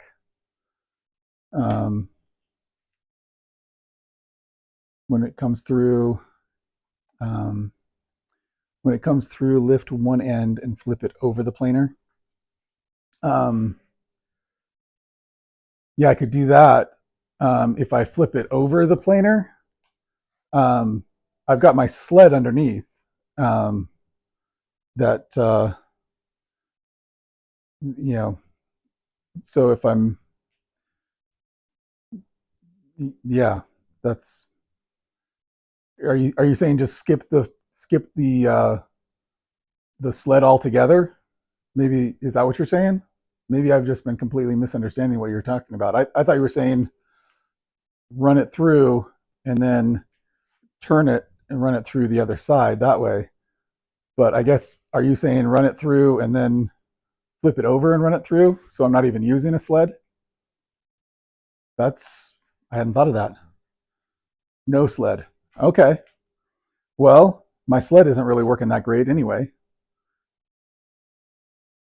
So why not? Let's try it. I don't really want to use my router sled setup because then I don't have dust collection. So that's part of why I wanted to use the planer, and because I thought this would be a lot faster and easier. So far it has not been faster or easier, but the dust collection has been better. So let me try it your way. We'll try skip planing a new concept to me. Let me hang this thing back up on my wall O jigs, along with the box joint jig. Oh, hopefully I don't have to get him out. All right. And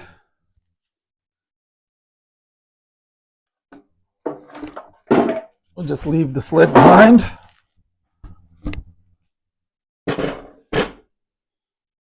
Take off my double stick tape that was not sticky enough. Maybe I needed triple stick tape, quadruple stick. Double stick was insufficient.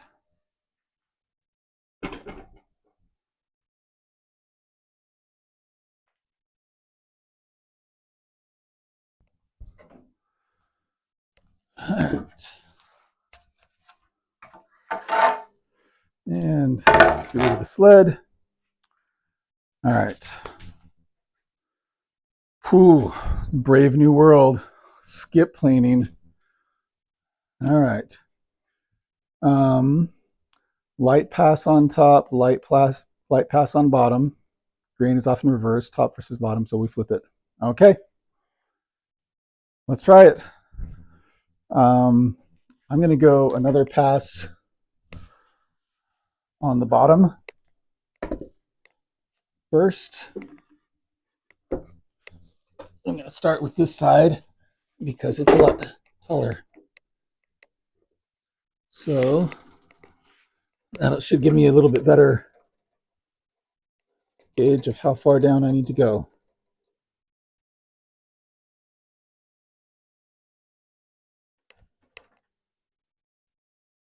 All right, let's see if that'll go through. Well, try it right there.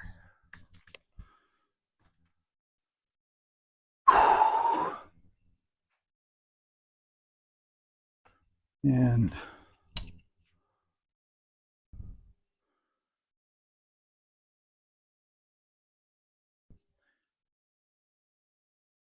yeah, I really didn't want to be doing the router sled, especially in here, because I've got, you know, no dust collection for that, and it would be, you know, all sorts of chemicals with the epoxy and polyurethane and everything that I have on here.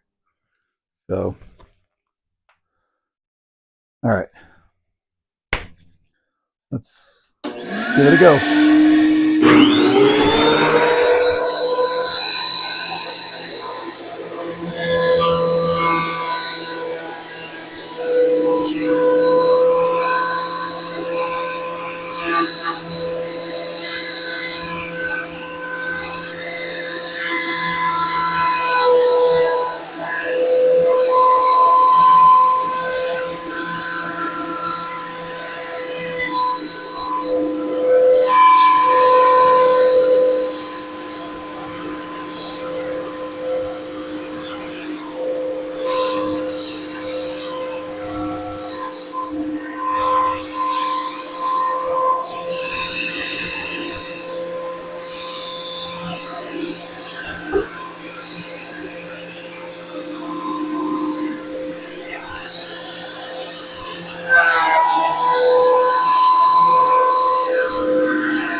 Oh.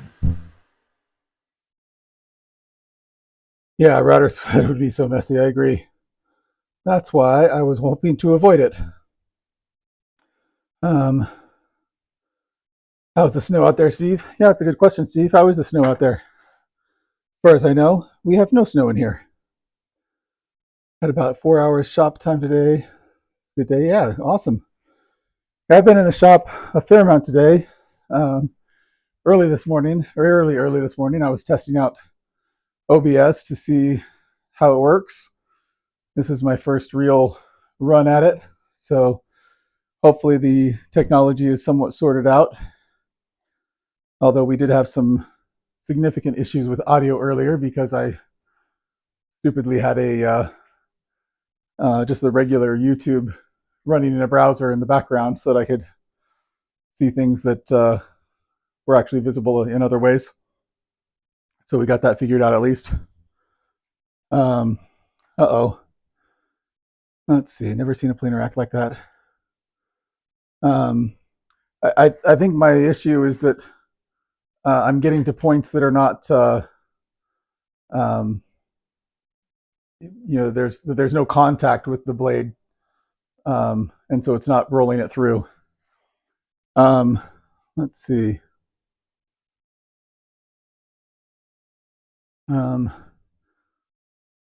Saw something from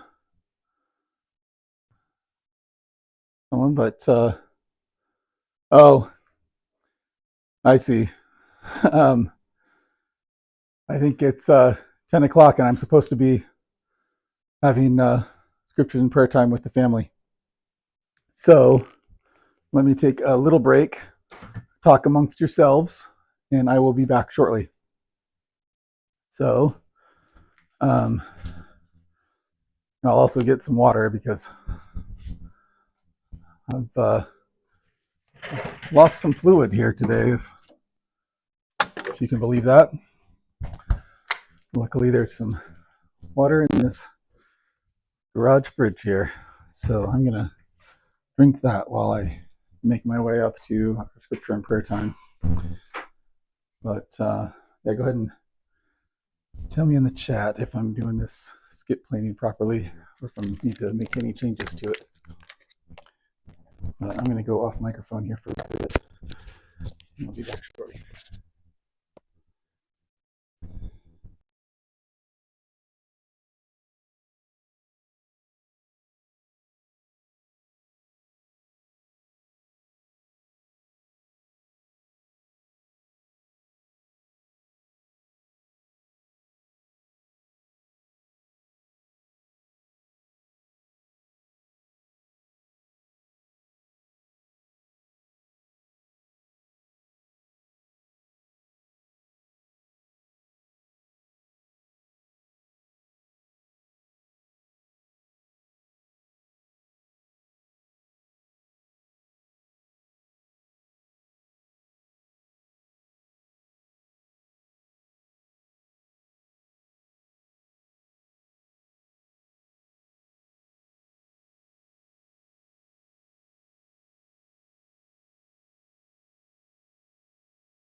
We just finished up with our scripture and prayer time in the house, and here's all of my my wife and daughters who want to say hello to everybody. Hi, Dad's friends. And that's my daughter. Hey. That's my daughter.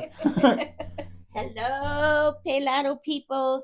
Pelado Nation. That is not my daughter. That is Miss Pelado. Oh, no, I do sound young, though. Because I am a young trophy wife. Yeah, she says she sounds young because she's a young trophy wife. And I had to take my crude comment down. Any of you tell him you're busted. So if anyone saw her comment that she retracted, please tell me. Bye, Dad. Love you. Love you too, sweetie. All right, so I'm on my way back to the shop. Hopefully you all were able to converse amongst yourselves. And I am closing the door, getting my shoes on, and heading over here. Let's see. All right, looks like that's still working. And let's see what we missed here. All right, never seen a planer act like that. Let's have a lockable head. I don't know. Maybe. I mean, this is a pretty common planer. Does anyone watching know if it has a lockable head? So I stepped away trying to figure out a 3D printer issue. Hey, what do you know? I stepped away as well. So we had to do some scripture and prayer time with my wife and daughters. So let's see, kept having to push it through, only feed for a couple inches. Dirty rollers. Yeah, it could be that the rollers are dirty.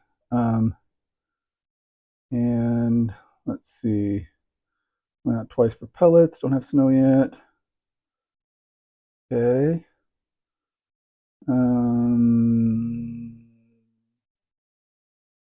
Let's see, a solid pass end to end on the side. We can see, so it should feed. They're usually for two reasons: dull blades or wow, this is just really difficult to scroll through. There we go. This should work a little better. Rollers get gummed up and don't advance the wood well, or dull blades or dirty rollers. Okay. Also get that with wood that isn't jointed, kind of like a table saw cutting a piece that isn't jointed. Sometimes it requires a lot of pressure. Yeah. Done a lot of skip planing though. Wasn't surprised the first couple passes, but it kept happening. Yeah. Only get the sled out for expensive woods. Yeah. Hey everybody. All right. So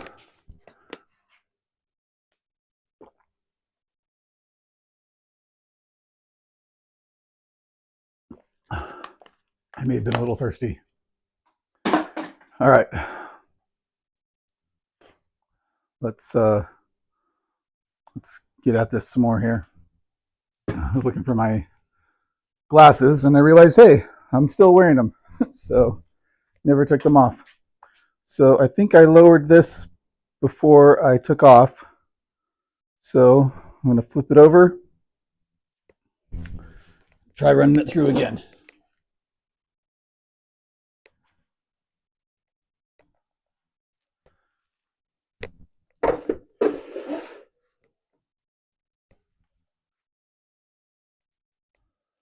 All right.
All right.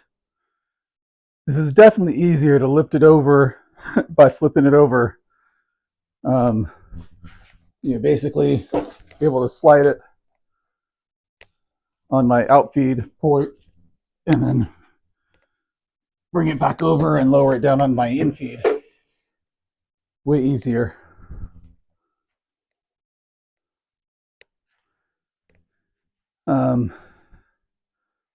I might be going a little too aggressive on this pass, trying to go a half turn, which should be 1/32, I think. Yeah. So let's see.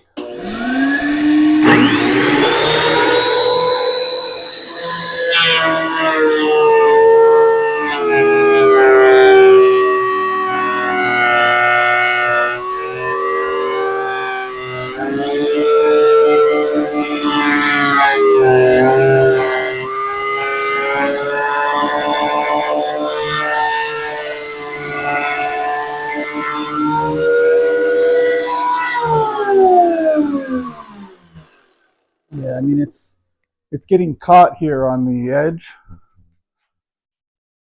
which I mean I would think, because I basically just backed it out to where it was on my last pass, but I'm still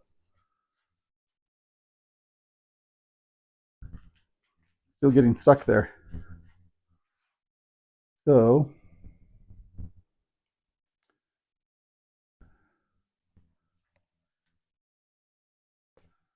I guess just trying to be too aggressive.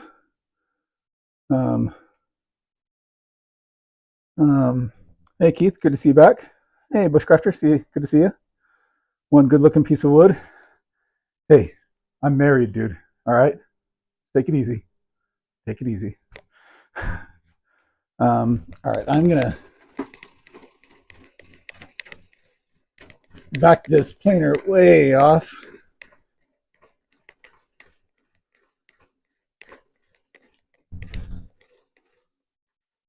And unplug it. All right, no power. Slide that guy through. Oh, sorry about that. And see if I can clean the rollers. Carefully. Yeah, they are pretty dirty. So, what's the best thing to use for that? Alcohol? Oh, rubbing alcohol? I've got some of that. Is that the best thing to use to clean those?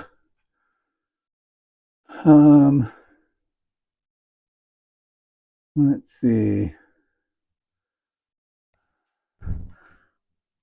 Got a bit of a lag, I think, on my my chat feed. But yeah, let me know. Is alcohol the best thing to use to clean those? I will act as though it is and start getting out my rubbing alcohol. And looks like I've got a couple different containers. One that might be empty. Yeah. So apparently that's all right. So is it better to use a paper towel or a cotton cloth? I'm going to guess a cotton cloth. And I'm going to get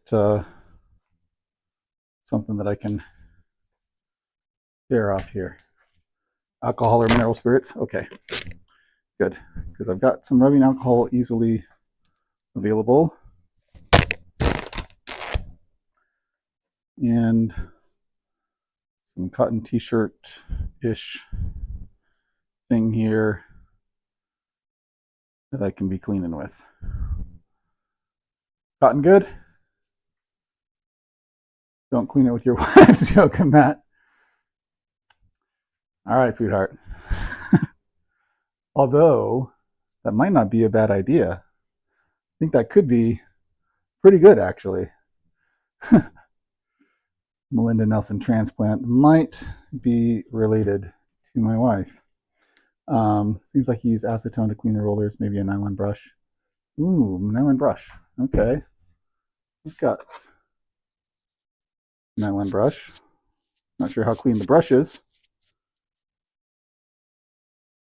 Let's see. That nylon.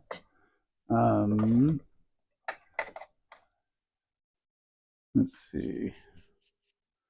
All right. Well, I think it'll be difficult for me to apply the alcohol with the brush.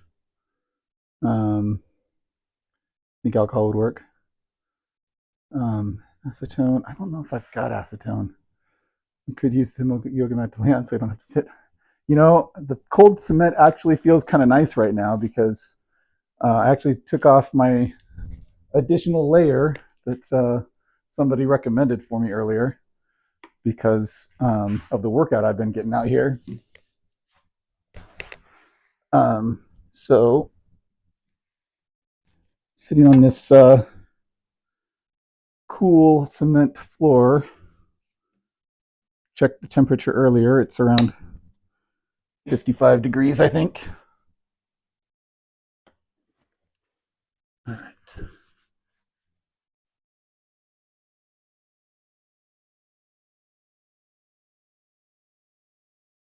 Just want to be careful not to get too close to the blades here because the blades are on either side of the rollers. And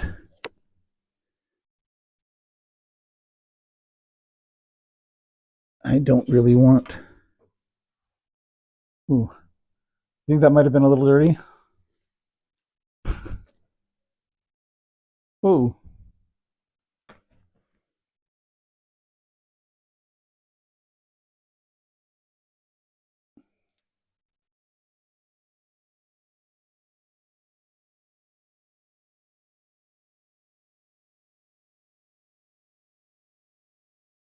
All right. Let's see, how can I advance the rollers without endangering my fingers? Any ideas, everybody? Yeah, I don't think I've cleaned these since I first got this. So I got the planer used.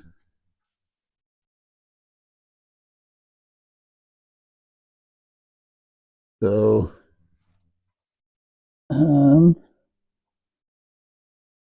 let's see. An easy way to advance the rollers.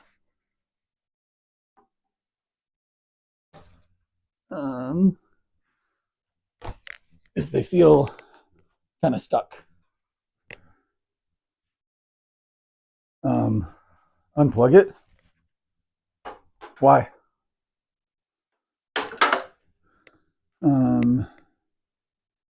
Alcohol wipes. Oh yeah. Let's see. Blue shop towels. I've got lots of those. Something else lint free. Okay. Probably got that to $10. I did get this for a really good price, but it was more than $10. So actually I got the planer and the jointer and the dust extractor and a bunch of clamps, the Bessie clamps up here and a bunch of more clamps over there and a bunch of router bits, all from the same guy. He was moving to Amsterdam and figured he couldn't take it with him. And so, yeah, it ended up getting quite the good deal for all of that. What do you guys think I paid all of that together? My daughter is bringing me alcohol wipes. My mom said to give you those and to not cut off your fingers. Not cut off my fingers? What did you do that made mom believe that you were about to cut off your fingers?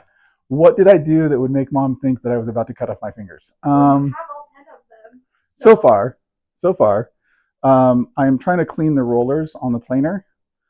There are 2 rollers, one on the front side, one on the back side, and in between the two rollers is this thing called a blade. Okay. That's really sharp. Yeah. And yeah, so I was just trying to find a way to advance the roller without injuring myself. Can you take So, the blade out? Yes, I can. So what if you do that? That takes more time. Oh no. All right. You know what else takes a lot of time? Going to the emergency room to chop your finger off. Okay. Having to do rehab to relearn how to do stuff like writing and Use planer. Okay. Let's see here. $10? No, more than $10. Since I cut my finger, use Kevlar gloves when changing planer blades. Oh, that's not a bad idea. Have I replaced the? Yeah, I did. When I first got it, actually the guy that I bought it from, I forgot to include that he included replacement blades for both the planer and the jointer. So I replaced the blades in both the planer and the jointer with the new replacement blades that he got. And I'm not sure I should say now how much I paid for these, since Lennon Nelson Transplant is in there asking. 100. Sadly, it was more than 100 that I paid for all of that combined. Now, keep in mind, to get one of these guys new is, I think, $700 or $800. To get one of those new is around 500. To get one of those new is around 200 or 300. And then the clamps, the router bits, the replacement blades, all of that would easily be like $1,500 if I were buying it all new, which I did not. So your 735 uses 3 blades. I think this one only uses 2. Is this a 735? I think it is. Let's see. This is, or is the 735 the newer version? I think this one only uses 2, but maybe it's 3. Where is the model number?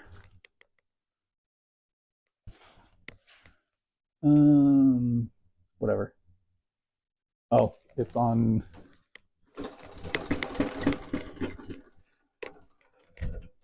Here. But I have to lower it enough to be able to see. 734. Mine is the 734. So yours is probably the newer version, the current version.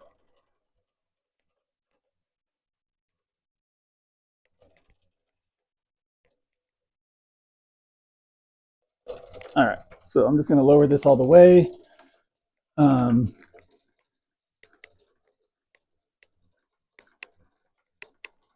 And remove the blades because that's the safe thing to do.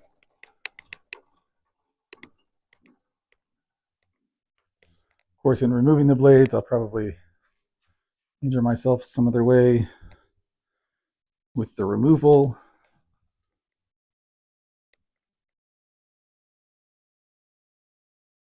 And okay.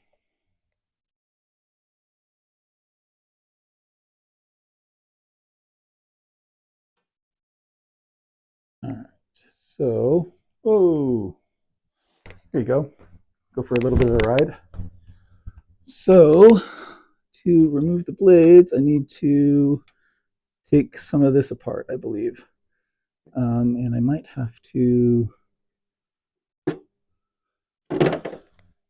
disconnect my dust control. I think this is screwed in too, so I don't really want to remove this if I don't have to. But I think I do have to. Let's see. Is there a screw in there?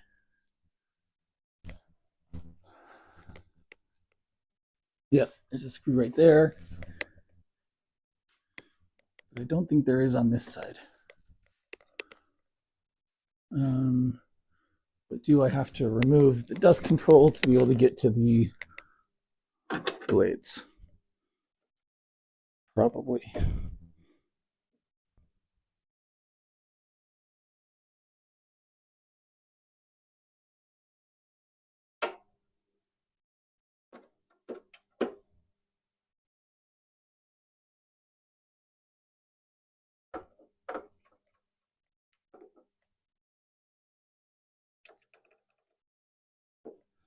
All right.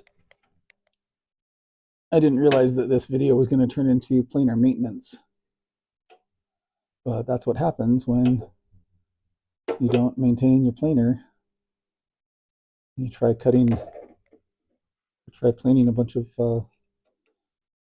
big chunks of wood on it.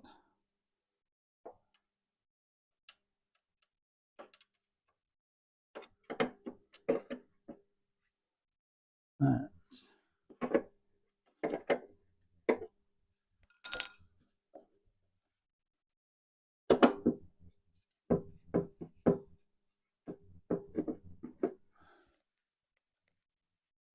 So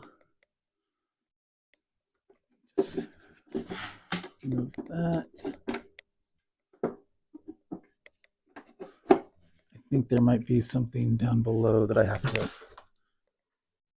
unscrew as well.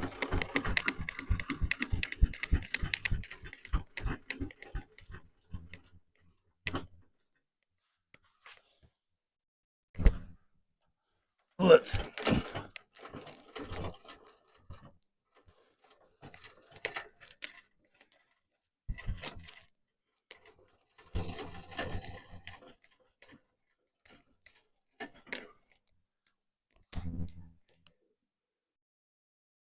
Okay.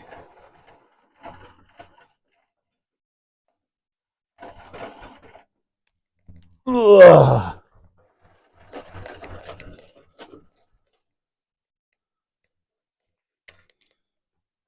right. So take out this screw that looks like a Phillips. If it actually is Phillips.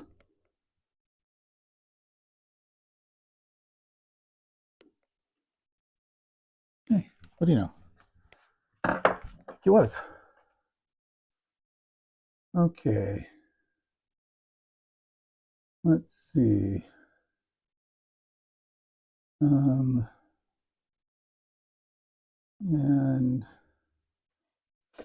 yeah, 100. Yeah, no, it was I actually paid 150 for all of it. Let's see, listen to my daughter. All right. In the end, it was $10. Yeah, no, 150.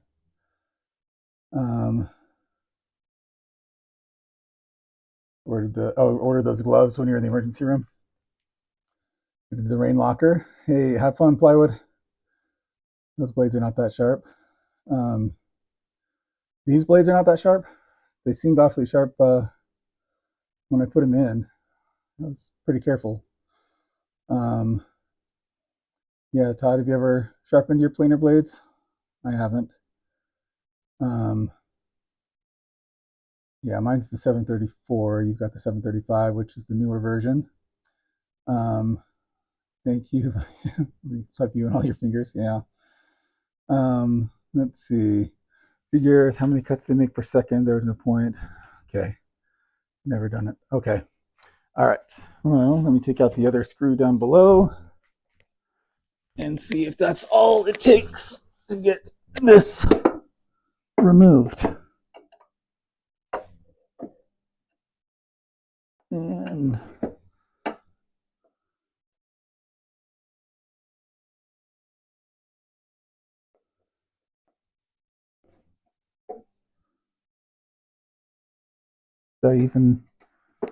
was I even on the screw?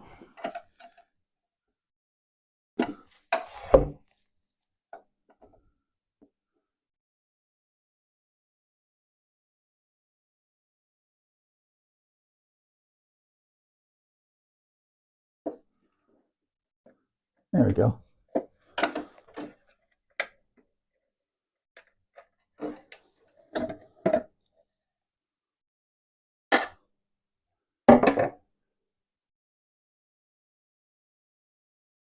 And all right, little tiny washer, tiny screw, remove the cover. Okay. And all right. I think I'd like more light in there than I've got. when I did this before, I had the planer up on the workbench. So let me see if I can make this work. All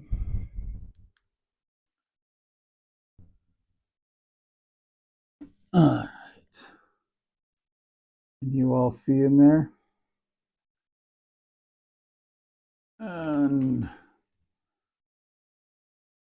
probably not. Might need to remove the camera from the. See if this is. Oh.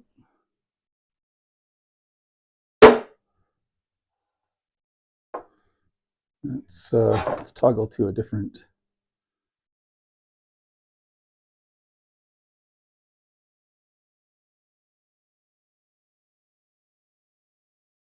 There we go. Let's see if that's a little bit better for our purposes. I think so. All right, so don't want to lose these screws. Put this stuff over here, that down there. Okay. And, ooh, let me see if I can use this other tripod that I got from the missus for something. Christmas, birthday, something.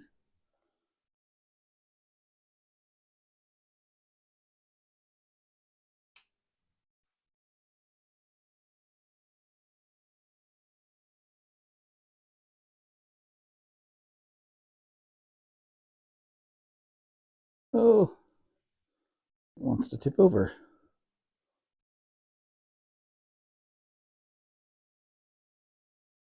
All right. Can everyone kind of see that?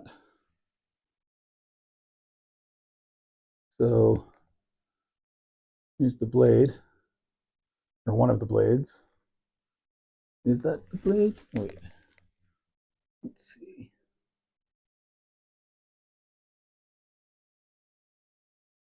Yeah. We've got a blade there. And then need to remove all of those screws.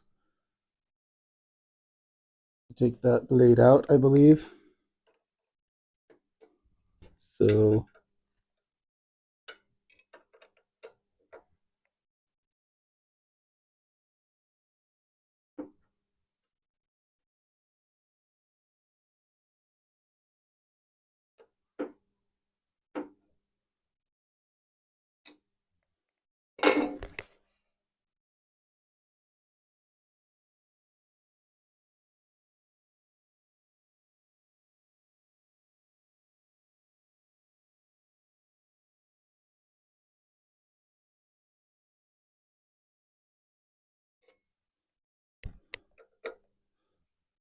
okay.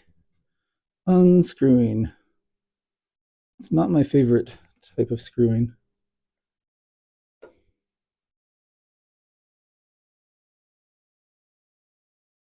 It might be my wife's favorite though.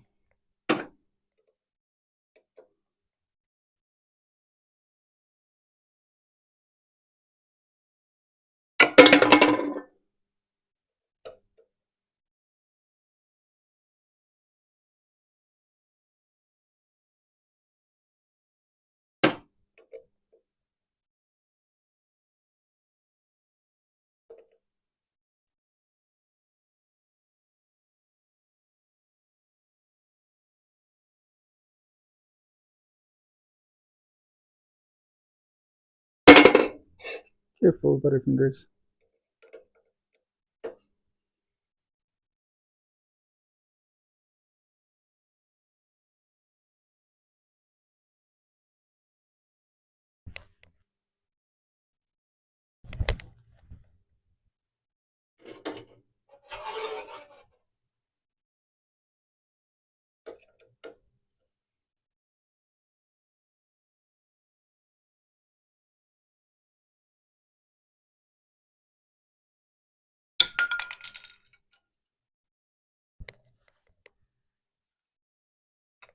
Okay.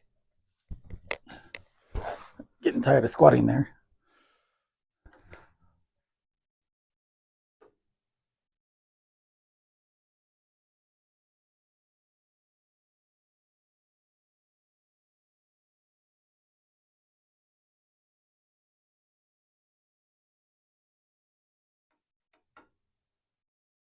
So what do you guys think? 150 for the planer, jointer, dust extractor, clamps, router bits, replacement blades.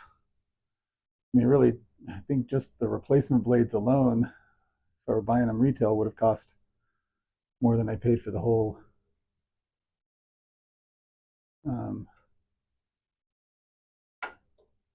planer and everything. Okay.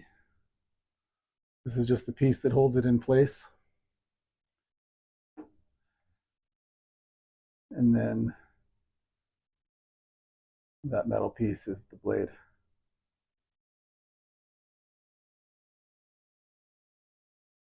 Let's see, and I remember there being a strong magnet that I used to work with it before that was housed in the planer, I thought, in that black tray that I removed earlier.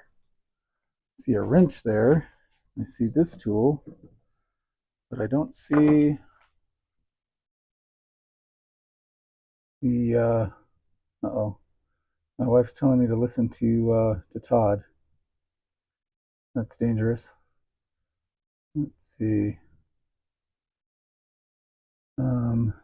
Okay, 4 screw and the top cover should come off. Yep, okay.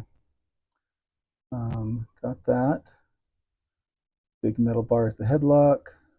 Locking the head prevents snipe.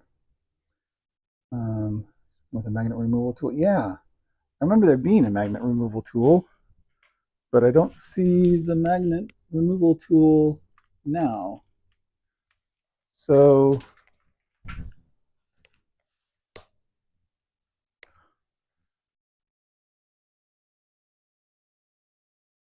here's the, oh, there they are.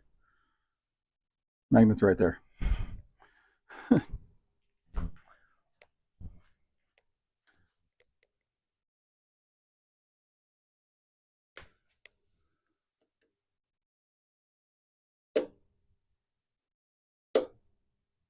But the blade doesn't want to come off. Might need to pry it a little bit first.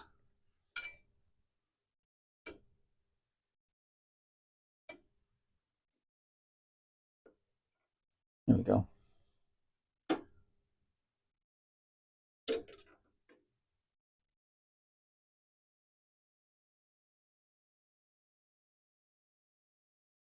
Also, the blade has 2 sides.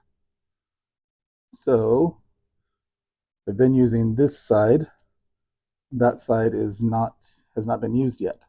So if these blades are actually dull, I can just flip them and they should be like brand new. So let me find my way to the other blade, hopefully without injuring myself along the way.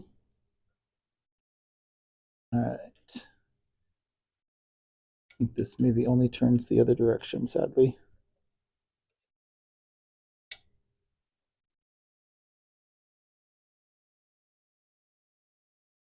See if I can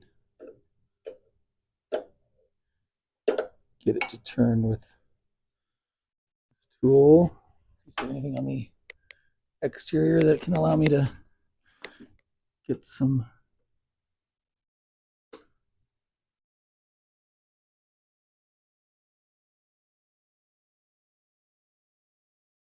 how can I get that to move without risking my life and limb here?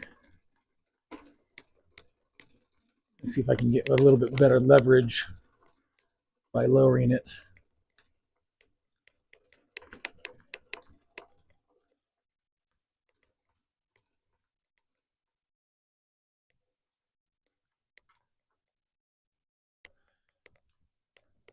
All right. Okay.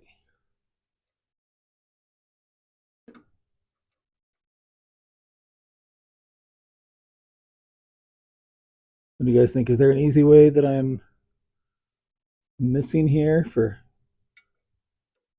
turning this to access the other blade? I remember doing it before, but I don't remember how I did it before. I think, is that the blade right there? Feels like it, so I don't really want to be sticking my fingers over there. How do I get that to rotate around?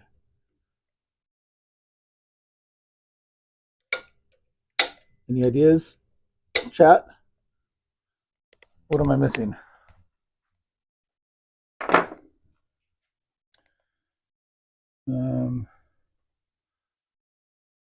Inner maintenance check. Turn the roller.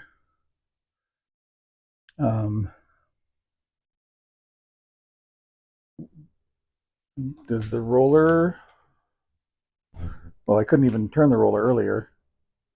So I can try. Let's see here.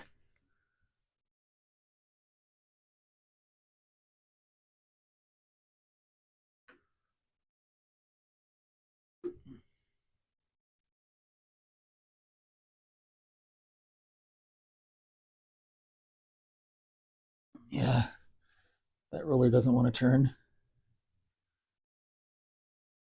Yeah, that one's not doing anything either.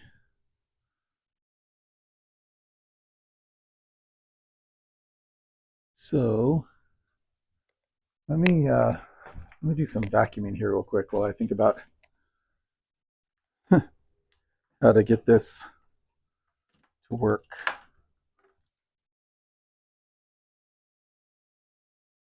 Might have to plug my vacuum back in first, though.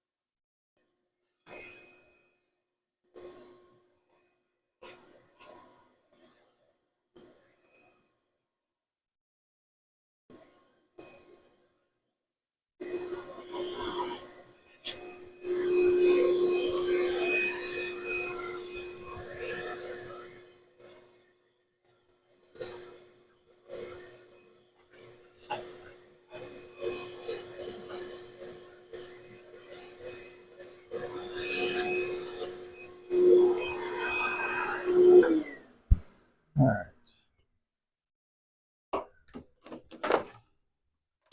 So that's a little cleaner.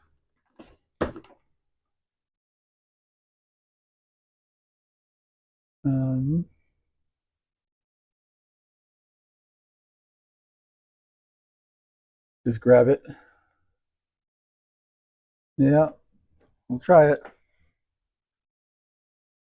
But just know that losing my fingers is on your head.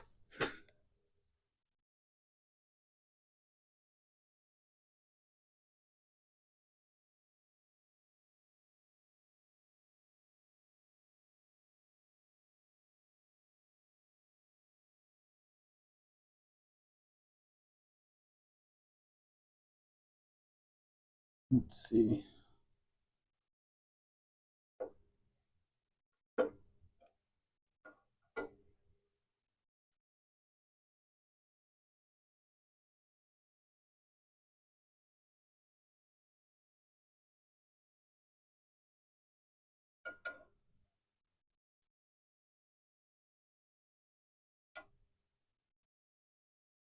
Feels like that's the wrong direction.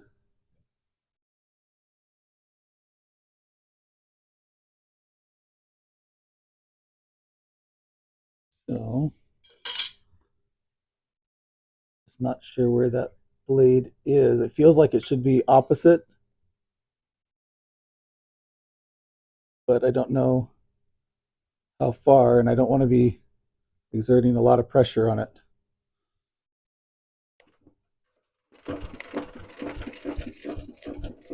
Because things could shift quickly and blades can cut deeply.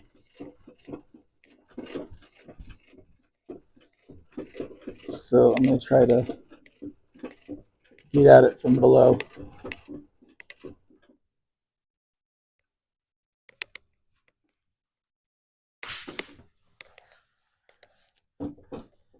Okay.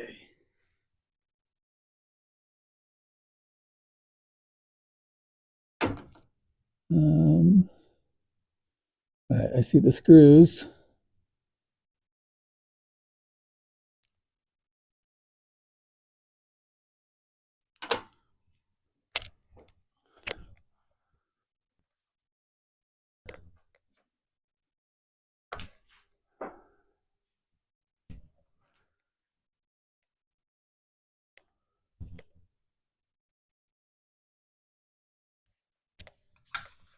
Oh.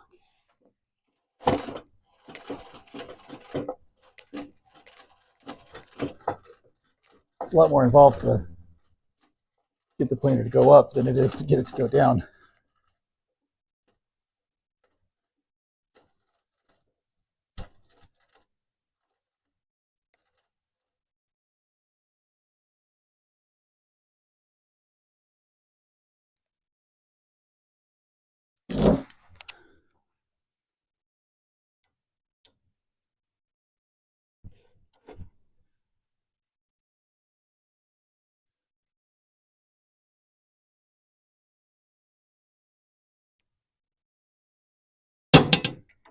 Oops.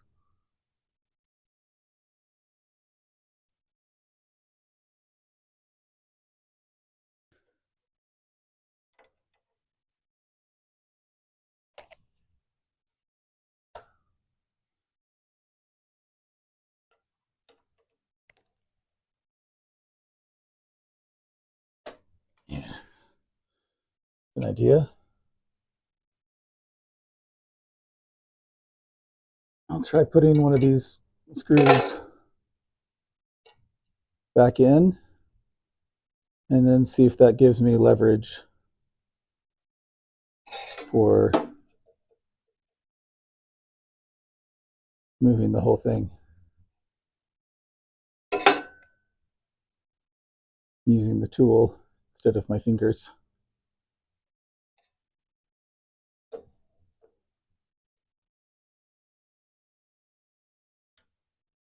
Wow.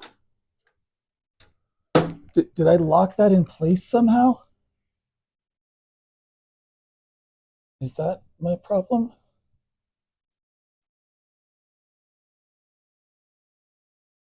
Is that what's causing my problem here?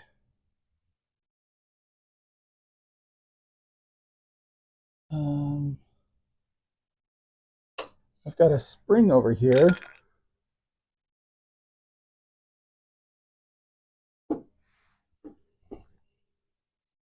Oh, right here. It's contacting that metal part and also contacting right there for preventing that metal piece from moving anywhere. Is that what's causing my problem, or is that completely unrelated? Let me see if it is. Oh my goodness.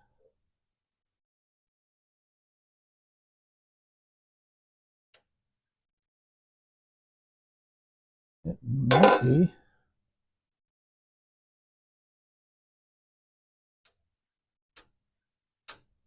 Yeah, certainly it's not letting it go that direction.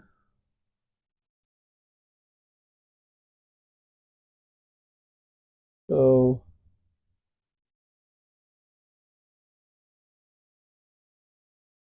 okay, And that might be my problem. Maybe I just need to push down on this thing, and then there we go.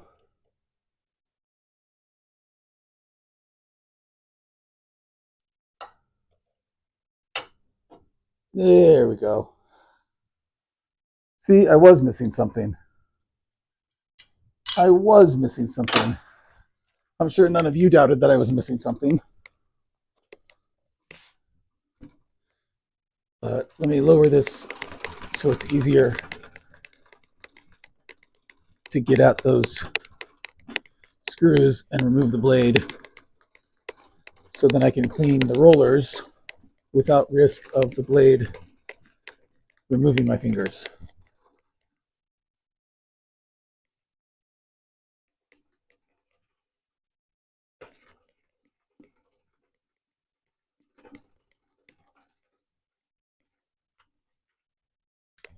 All right. Okay. Turn the roller. If that isn't it, you already moved. Just grab it. Yep. There's a lever on the right-hand side of indexing pin. Awesome. Your Porter cable doesn't have it. Ah. Don't try not to. Yeah. Thank you, Todd. Success. Yep. Finally. Finally. All right. Okay.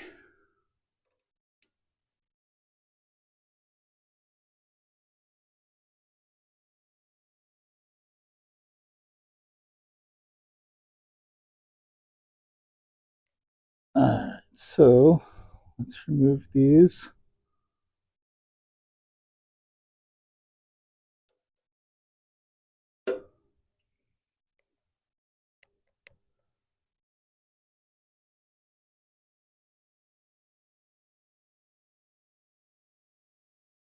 Back to unscrewing again. My wife's favorite of the activities that include the word screw.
And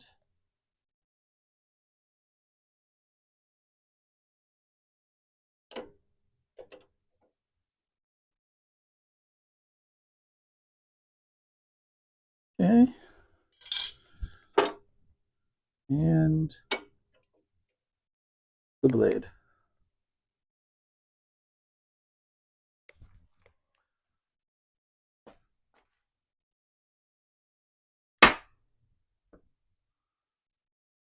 Whew. All right. Now I'm gonna actually I'm gonna vacuum that out a little because it's dirty.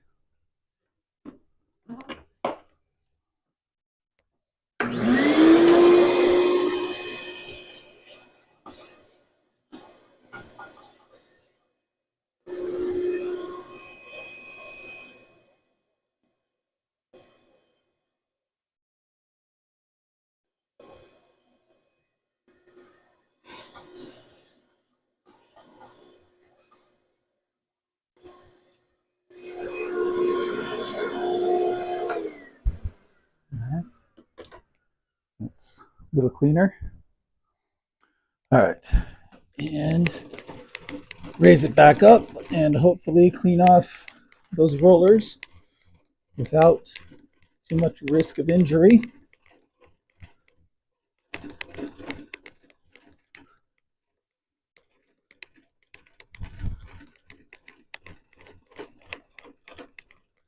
And then I'll put the blades back on. And I was just looking at the quality of the cut that I've been getting, and I think the blade is still plenty sharp. So I don't know that there's much need to change it.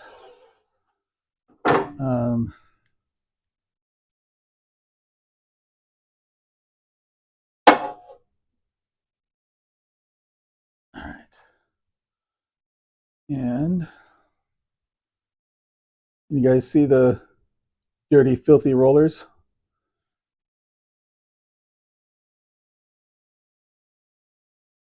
All right.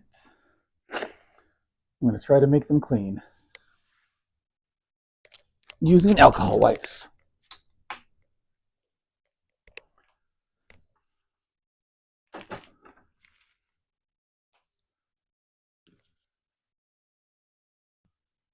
All right. Here we go.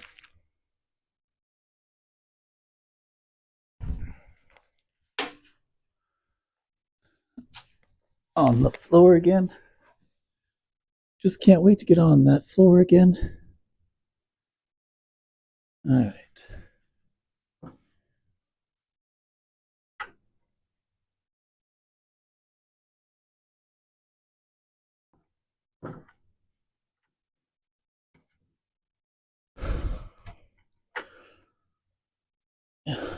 Feels like that guy is jammed.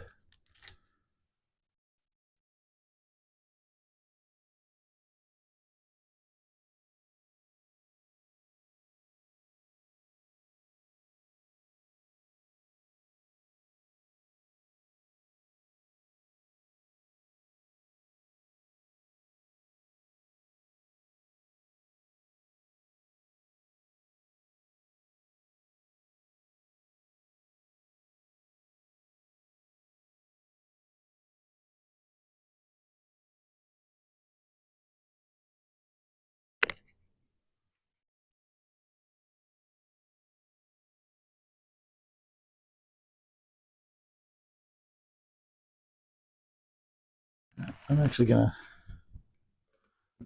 try using the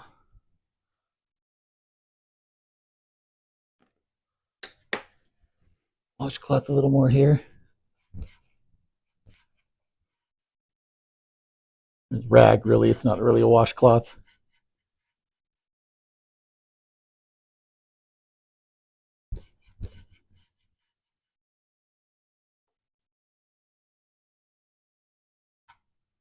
Damn.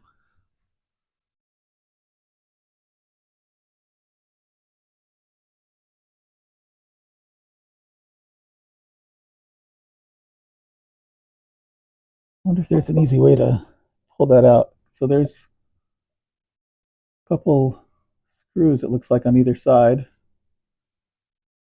Wonder if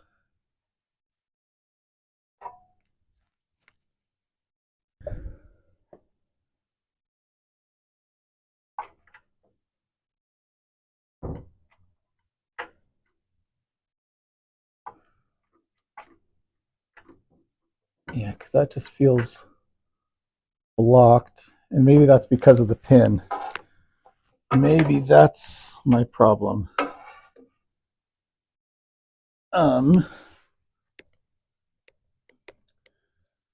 Maybe if I move my pin here, maybe my roller will move easily.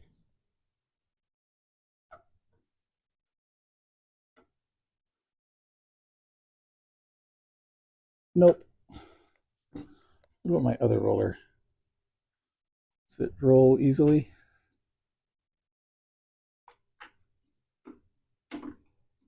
Nope. Well, I think I know why I was having such a tough time getting things through the planer. All right, so I think I need to take off this ear and eye protection so I can get a better look at what it's going to take to remove those. I think those are Phillips. And if so, I need to get a short, stubby Phillips screwdriver. Let's see if that works.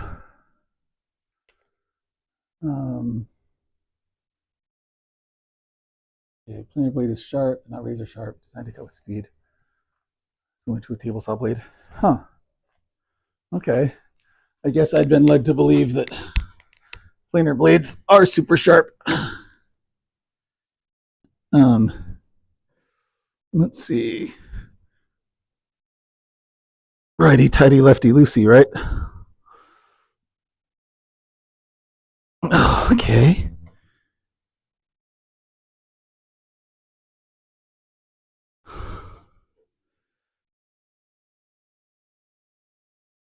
Oh man.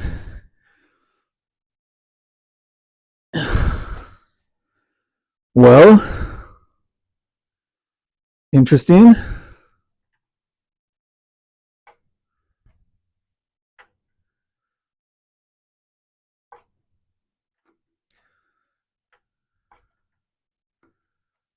So is there some mechanism that's preventing both rollers from going anywhere? Because if I just manually move them like this, they move a little bit, but then both lock up. Let's see. They're not connected to the belt drive of the blade, but they must be connected some other way. So is there some mechanical stoppage there other than the filth? Or are they just so dirty? Let me see if I can get either of these screws off.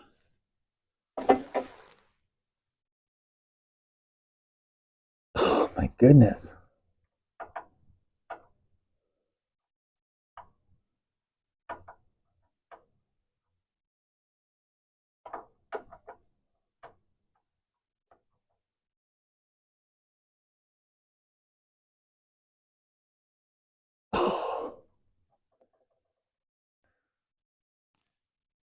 Well, someone doesn't want those coming off.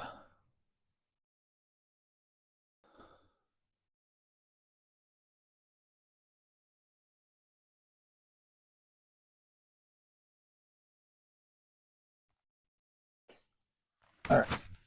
I'm going to clean the other roller. And I'm thinking that the reason why I can't move them is because DeWalt doesn't want me to. So after I clean the bottom side of this roller, I'm going to plug it back in, run it a little bit, and then unplug it and see if that makes it accessible to clean the other side.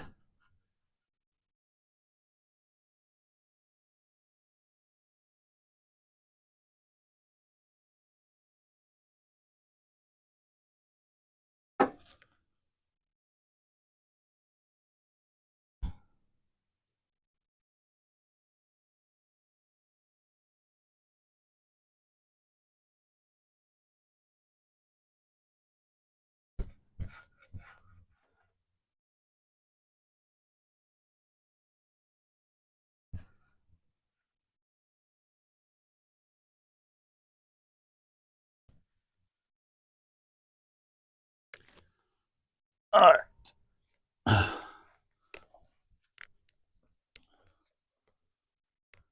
Here we go. Hey, Hobby House. Thanks for being here. 1:03 a.m. for you?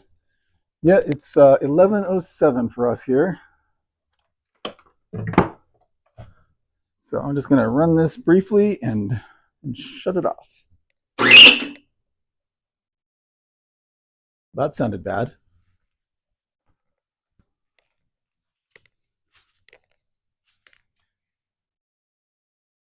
All right, I got partial exposure.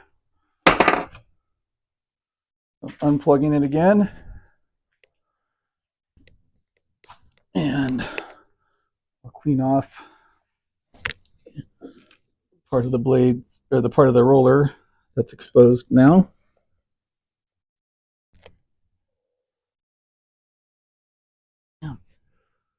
There's a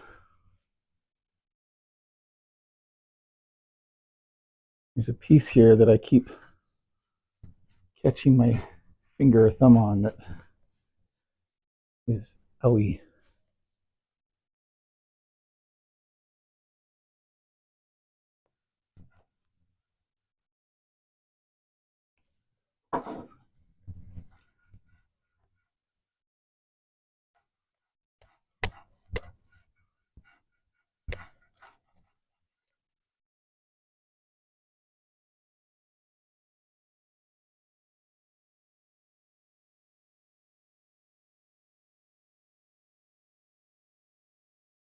Okay.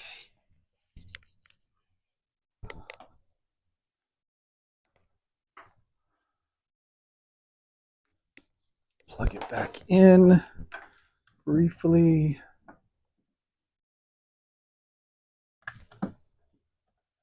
Advance the roller. Man, why is it screeching like that?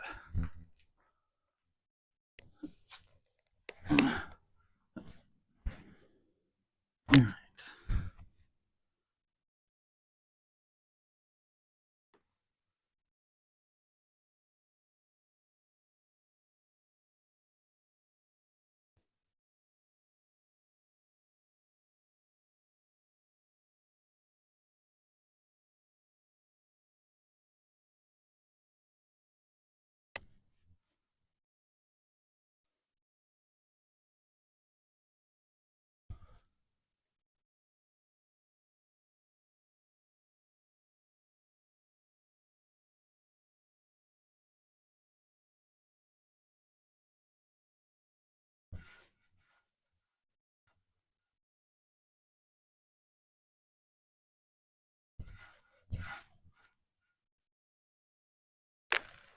Okay.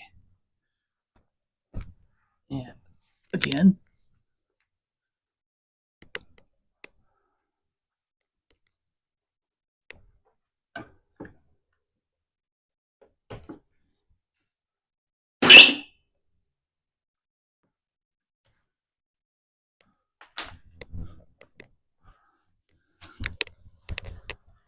Okay. And okay, it doesn't look like it really gave me any new surface to clean there.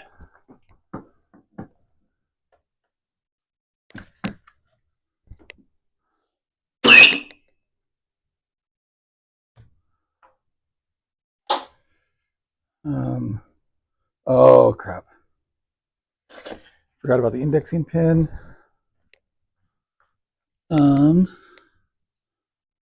Okay. All right. So I need to do something. All right. I see what you're saying. All right. Clean a little bit more here, and then I'll try and do something about that pin.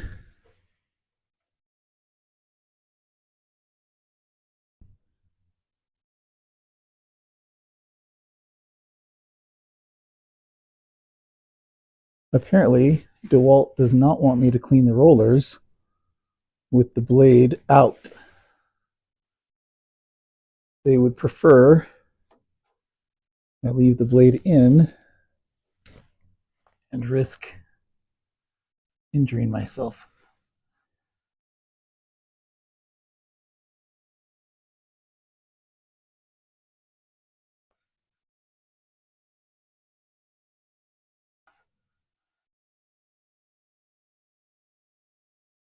Okay. All right. So, if I have one of these guys in there, whoa.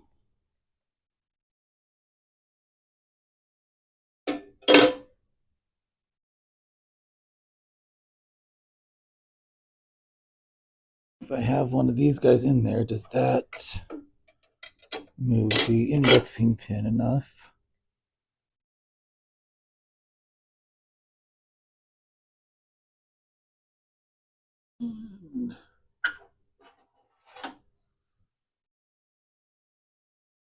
Or at all?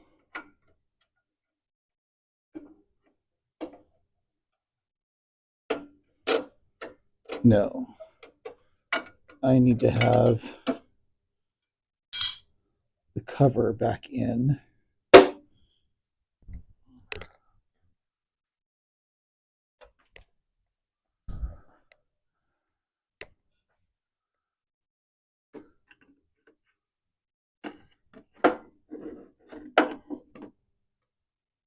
So, no, other direction. So if I put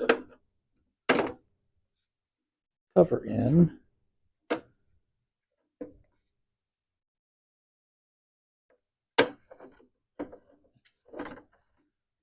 that should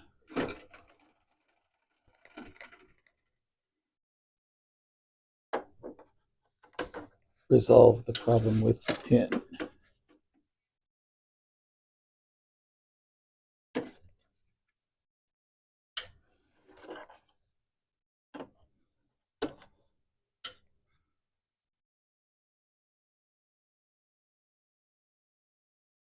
If I can get that repositioned in such a way.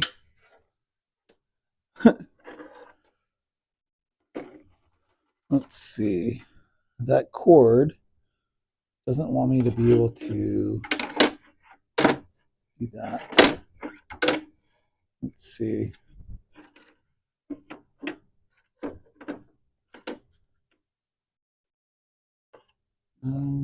Oh no, it does go that way.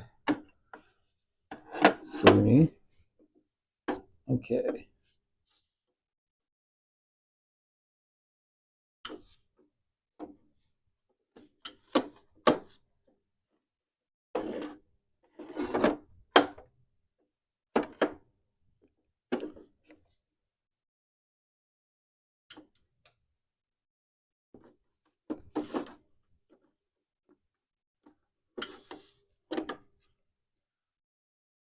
Oh.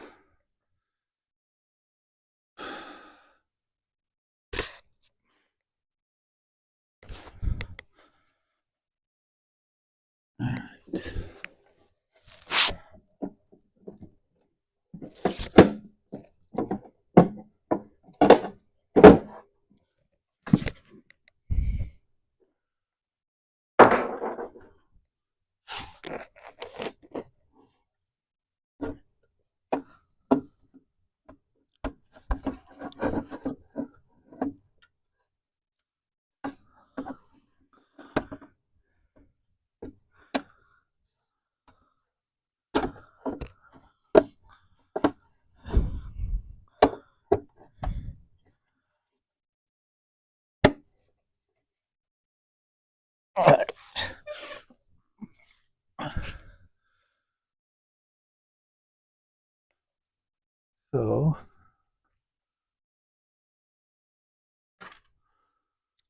I'm just going to put one of these screws partially back in, since I'm just going to be removing it again shortly.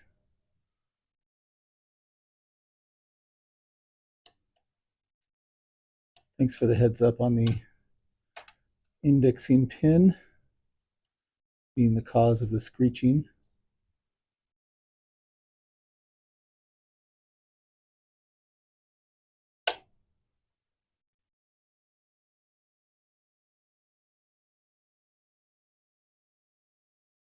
Appreciate your help on that.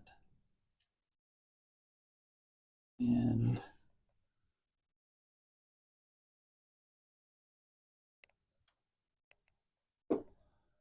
be nice if I could get this screw to seat in there. Even though I'm just going to have to take it out again soon anyway. I don't even need it to seat very far. I just want a couple of threads in.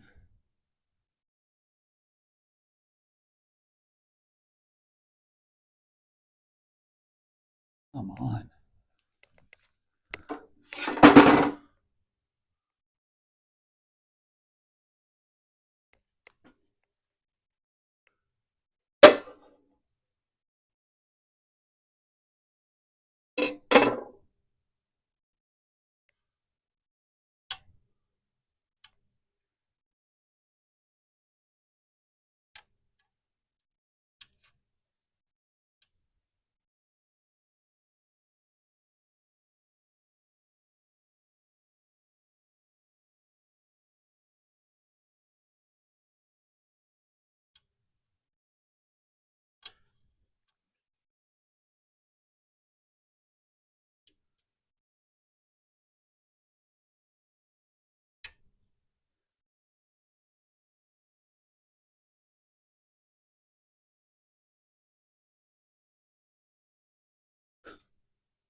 Did I get it? Did I get it seated?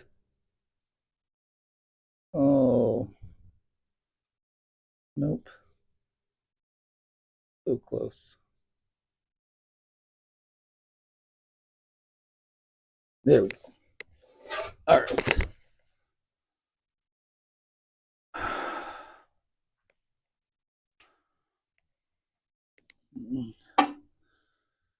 All right. So, see if that works. Great arm footage. Why, thank you. Thank you very much. I pride myself on my arm. Cover back on. My arm is among my greatest attributes. What the crap?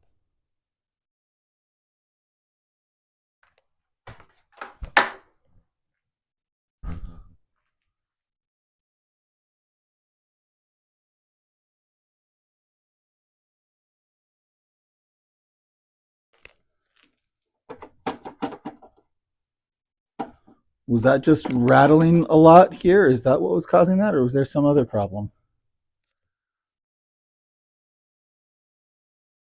Because holy crap. I think I preferred the screeching.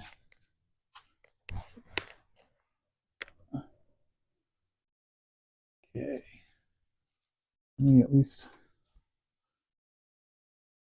do some cleaning of the exposed rollers.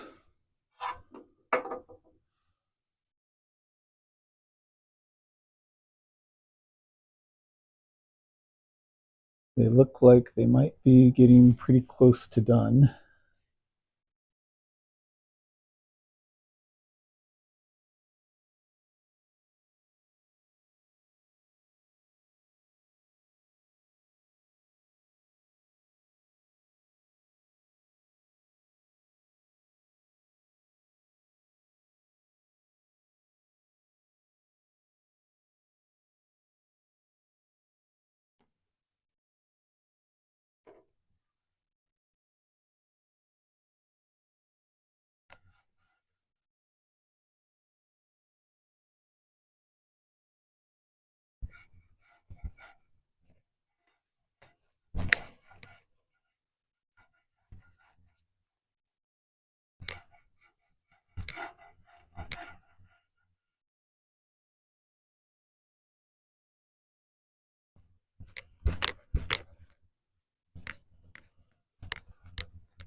Okay.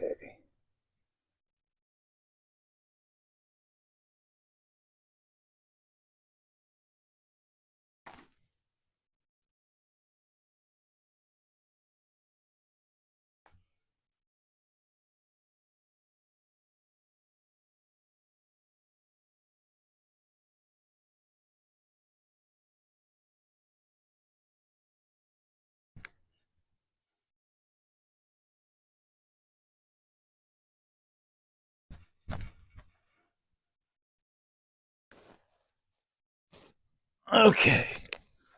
What do you think? Was there something else going on besides just the rattling of that cover? And if there was something else going on, how do I prevent it going forward? Got all the dust out? Yeah, apparently. Maybe unbalanced due to the blades and retainer plates being out. Hopefully the indexing pin didn't damage anything. Yeah, hope you're right. All right, I'm gonna dare for another spin here.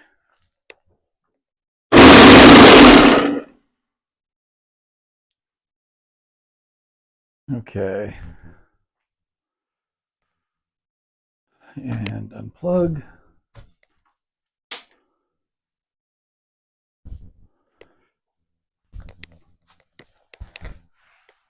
And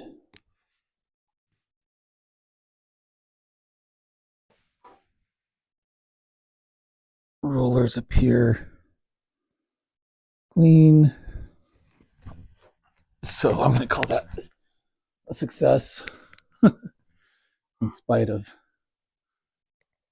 any evidence to the contrary. All right, so I'm going to reinstall the blades.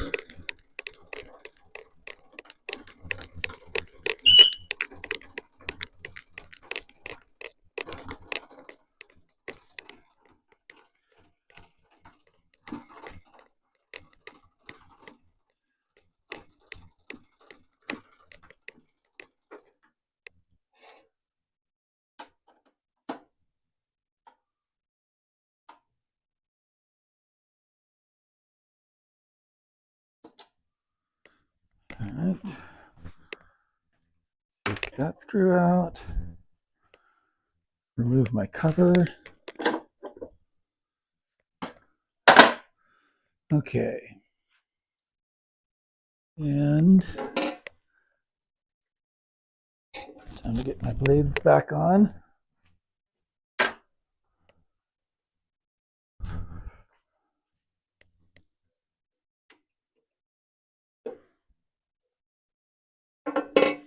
And then the blade guard, or whatever it's called. And start putting screws back in.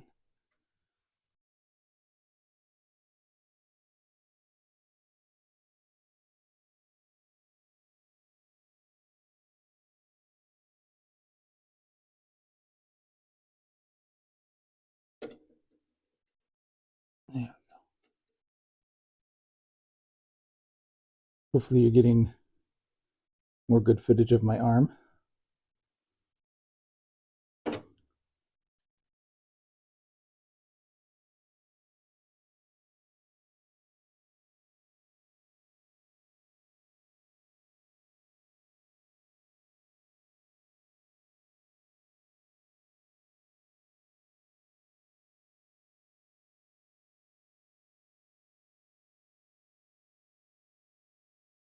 So just putting each of these screws back in the holes there to attach my blade and blade guard back where I believe it belongs.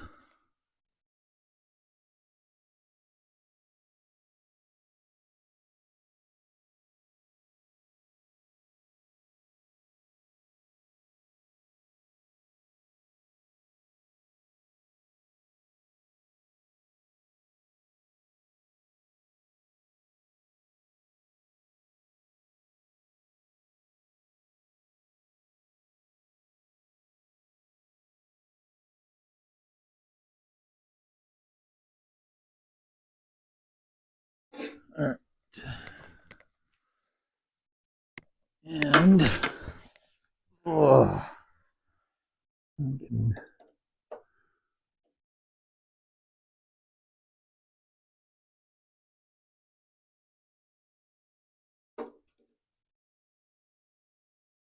this was a lot easier to work on when I had it on the workbench.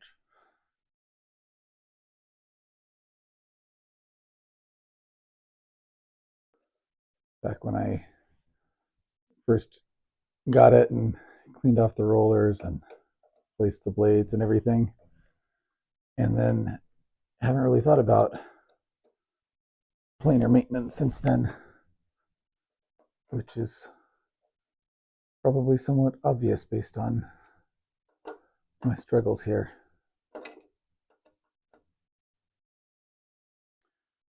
But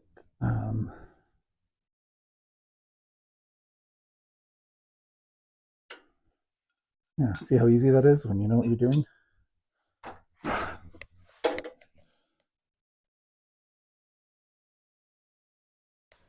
Okay.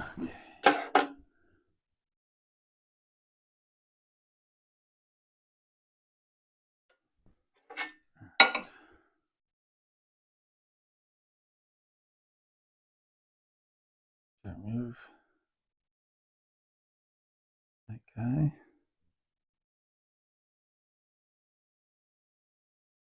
That we thought, or we, that I thought was necessary earlier for leverage.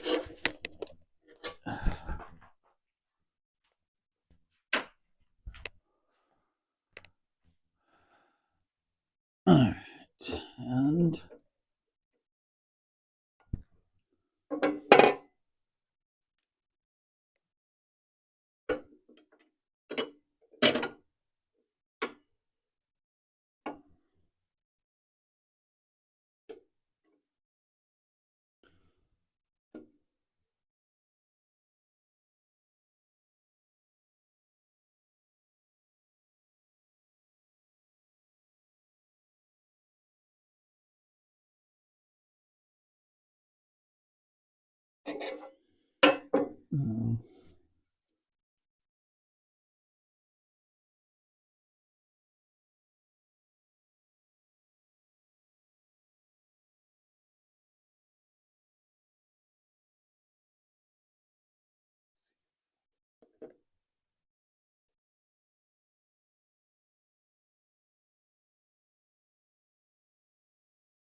there we go.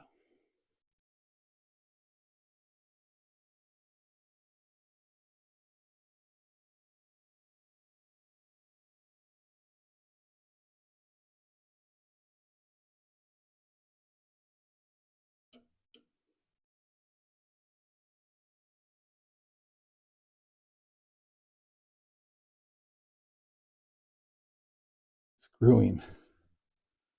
I love to screw in these screws.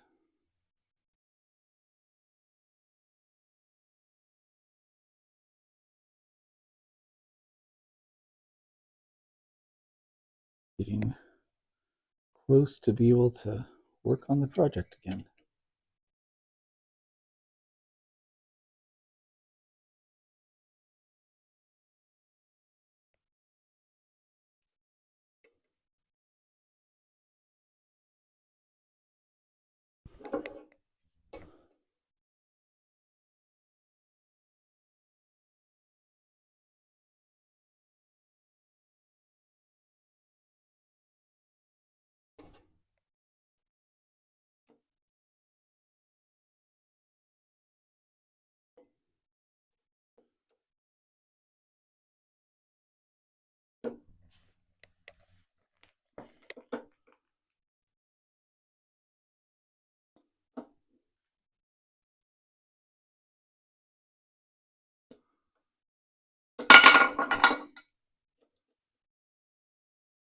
Doing great.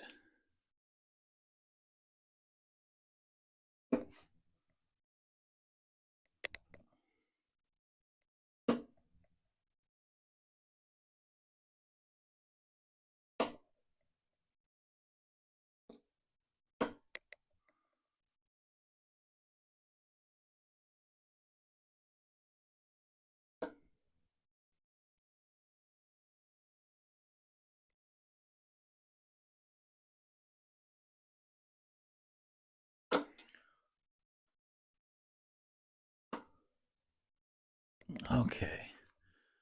Those all feel pretty secure. So try to put this guy back in again.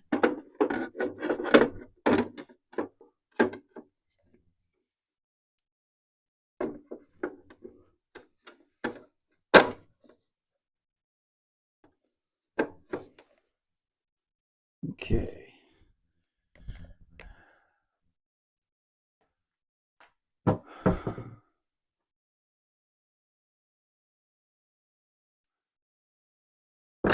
All right.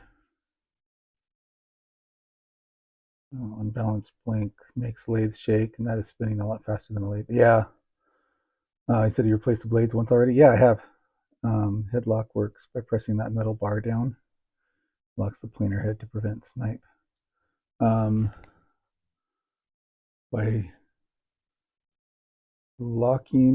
pressing that metal bar down, locks the planer head to prevent snipe. The metal bar. So, you're talking about this metal bar?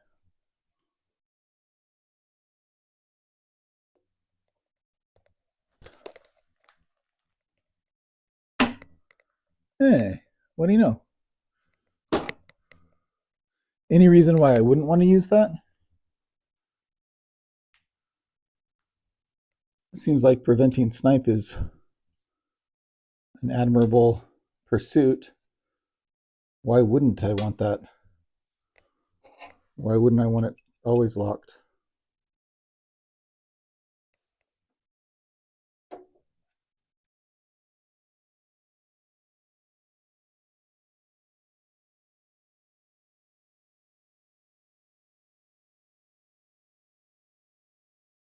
Much easier to get this screw seated using using this tool rather than just my fingers.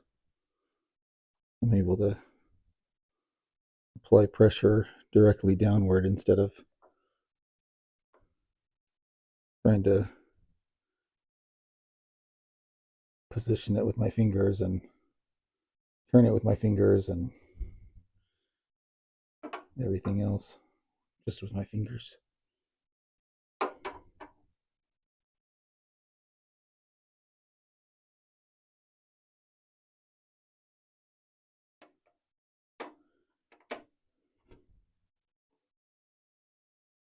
Okay.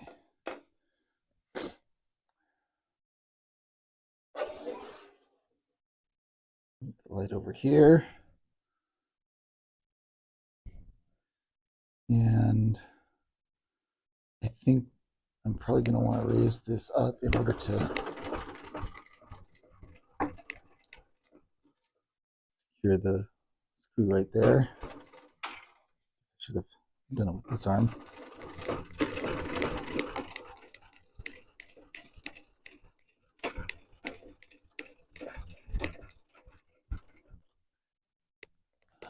Hope that's enough.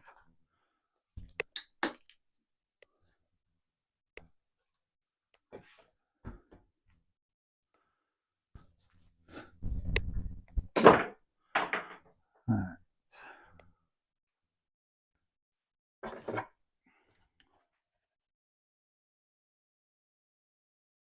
There's also a tiny little washer on this screw. Don't really want to lose.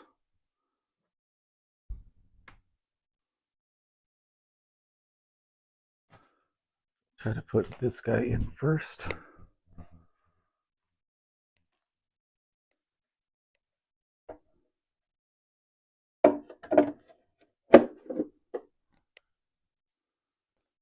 Which means I'm going to lie down on the ground here.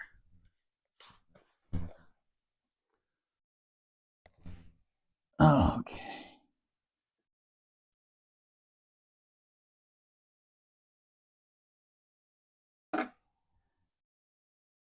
And almost lose the screw and the washer in the process.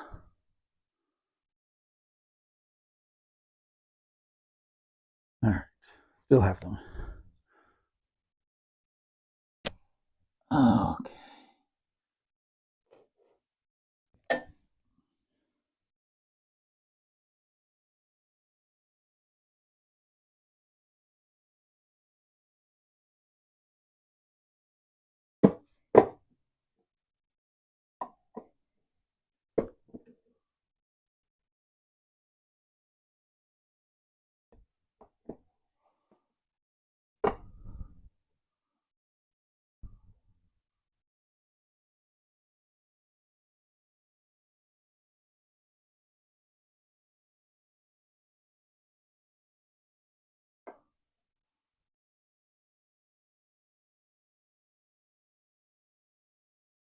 All right, next time I work on this, I think I'm gonna put it up on the workbench.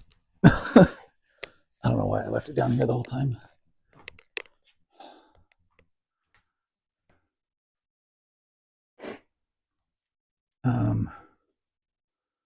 Older planers had floating heads, so as the wood entered the front, roller would hit. Tilting the head caused the front snipe. As the board leaves, the front roller comes off and it tilts down. No, you can't raise or lower the head while it's locked. Oh, okay. You raise or lower, then lock. Run the wood, unlock. Ah, okay. Good to know. See how much I learn when I'm hanging out with you guys? Thank you so much for enlightening me, educating me.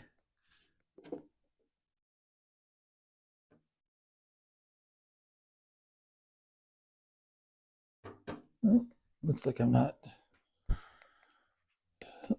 in the right hole.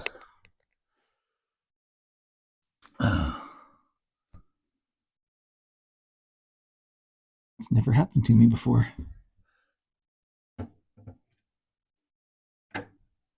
As my wife laughs.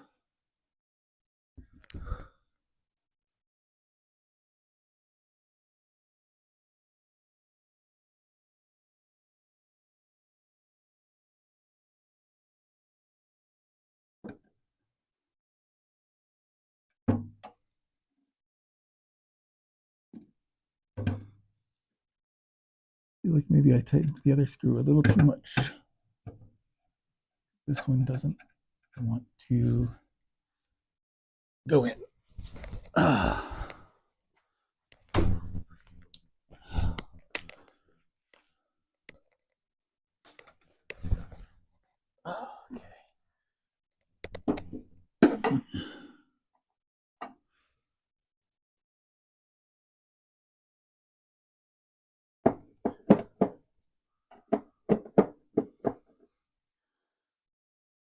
All right.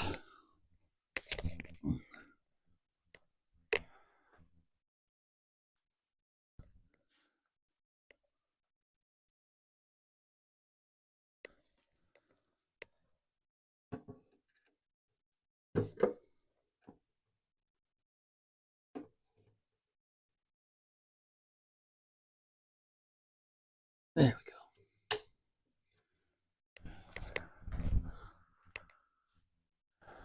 And now tighten this one back down. So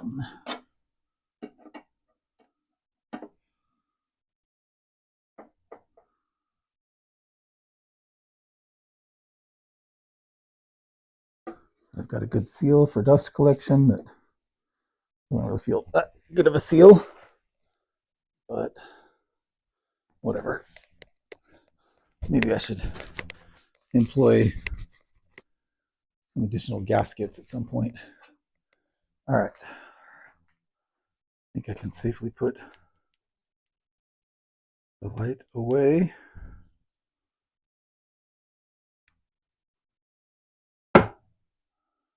And the screwdriver.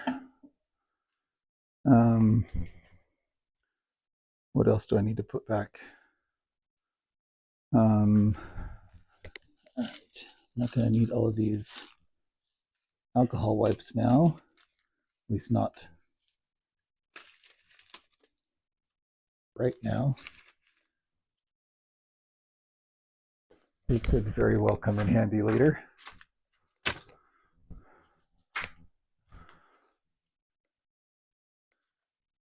And throw this stuff away.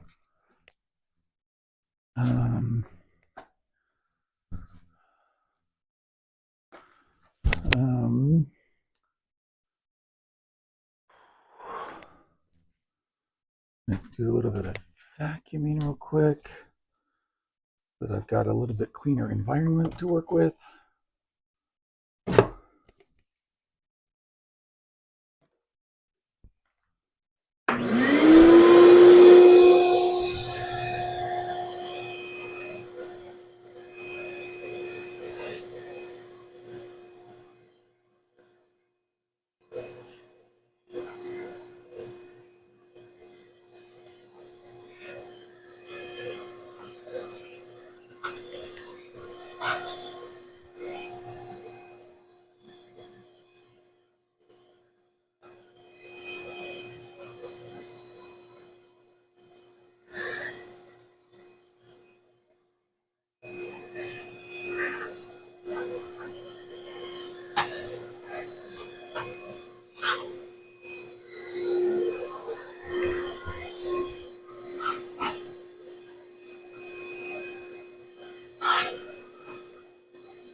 Okay.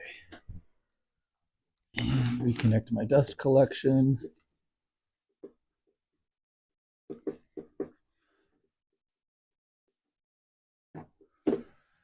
And plug in my power.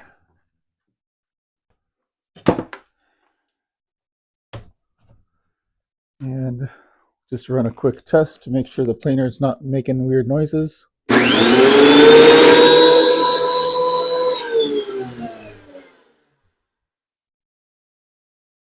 Okay.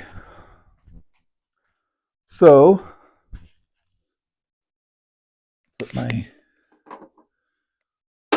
tool back here. I think that's how it's supposed to fit in. And we'll take the camera off this little tripod. Put it back on the big tripod with battery backup. And speaking of which, I wonder, oh, looks like I'm at 72% power. So the battery backup is at 70, I want to say. It's like 70. All right. So I think we're ready to get back to planing.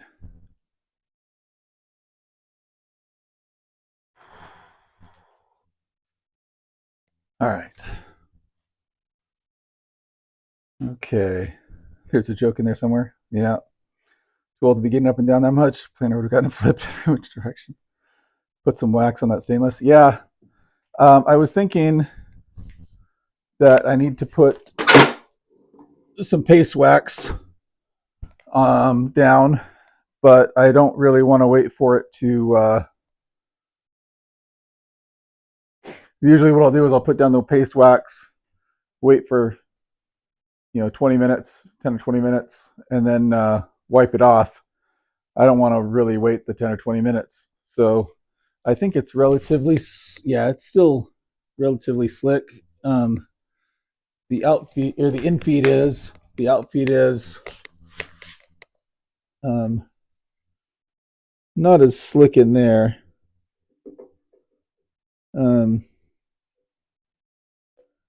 So I'll fix that later. All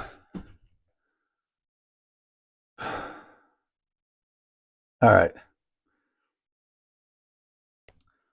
Let's see how this does. So I need to reposition the height again because I've raised and lowered it a bunch of times in trying to clean the rollers and remove the blades and all of that stuff. So it's definitely not where it needs to be. But look at the marks on my workpiece. I don't know if you can even see right there. So yeah, I see those deep gouges, meaning like in here, the burn marks. So obviously these other deep gouges, those are from the chainsaw when I first cut these slabs because I didn't do a particularly good job on the chainsaw, which is kind of a recurring theme of how well I did on this project initially. So, and today. So, all right. Time to test it. Yep. All right. Been watching, just couldn't type, watch it all. Oh, actually, before I test it, I'm going to get some more water because my mouth and throat are feeling a bit on the parched side. And that gives me a little bit more of a break before I have to start hefting this big old chunk of wood again. So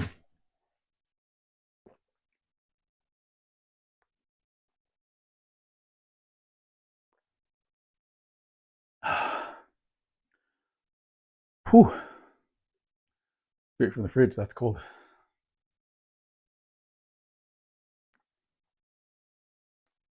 Let me find a coaster. Yeah, that should work. All right, let's get back to it. Eye protection on, ear protection on.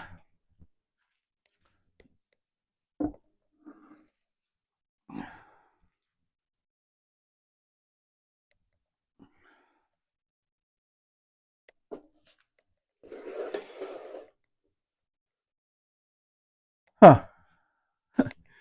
This might be pretty close to where it needs to be.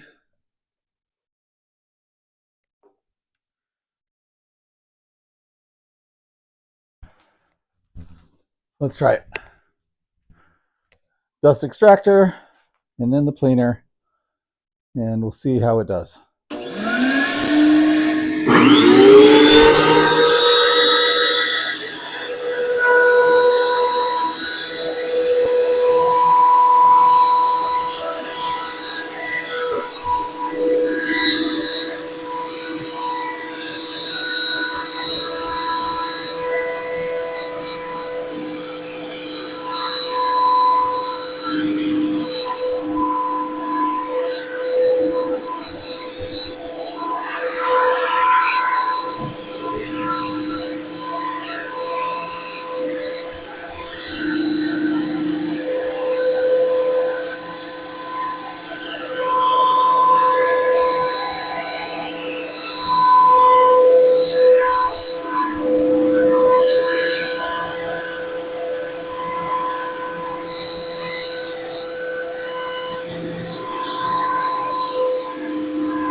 Oh, try locking the head. I forgot.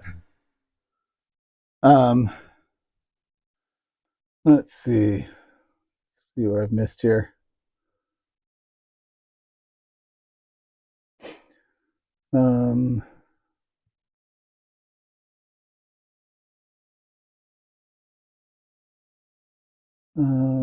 Let's recheck with something right. Yeah. New projects, need more money. Try locking the head. Yeah. Establish one side first, then the other side after. Yeah, I'm skip planing, big dog. Trying something new.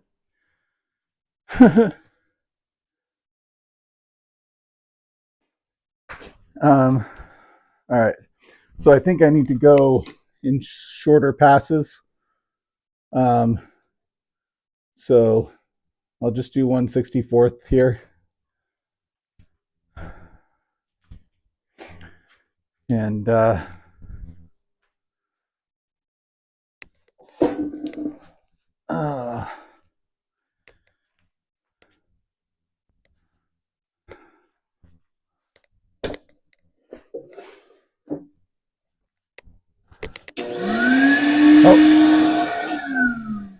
like you said, lock it down.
All right, so check this out. I only went basically a 64th. I locked it on my prior cut and on this one. But I am, well, see, is the camera feed glitching out for you guys? Seems like it might be glitching out. Let me know.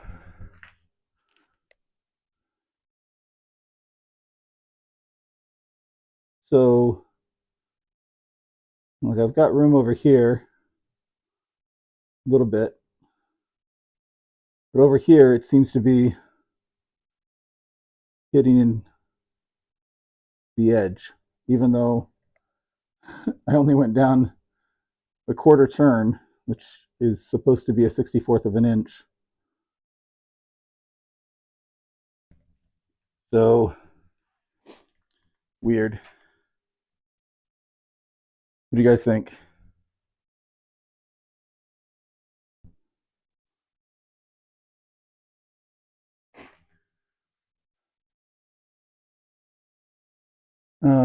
Out of ideas why it's not feeding. Too heavy, uneven. Yeah, it's definitely heavy and uneven. But like right here, well, it's not moving part because it's wedged in there. Let me see if that changes it, just unlocking it.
Get my battery backup plug back in here.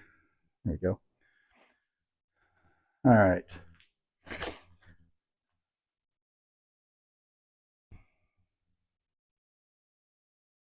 All right. Keep going. Just keep doing what we're doing. Why change what isn't working?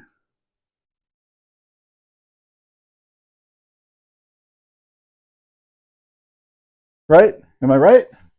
If it's not working, why change it? But I am seeing progress. You can see a little bit easier now. The poor job I did on this mortise and tenon, same on that one. This one isn't quite as obvious yet, but here's the mortise. Well, actually, I think I might have previously broken this one and had to reattach it because I'm not sure why this mortise would be disconnected from the, or why this tenon would be disconnected from the leg, unless I previously had to reconnect it. So let me give you a closer look there at my previous. Whoa. There's the wonderful work on that mortise and tenon. And on that one.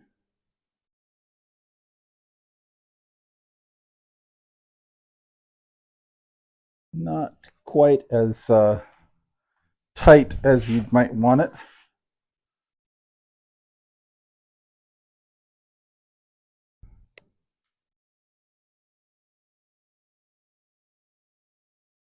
All right, and so just trying to adjust the tripod here to give you the best view in the house. And I'm probably feeling it that. Okay. Roller should be lower than the blades. Front spring, so it should feed the piece even if it's not cutting. Not if it's too high. Your gauge showed you were removing 3/16.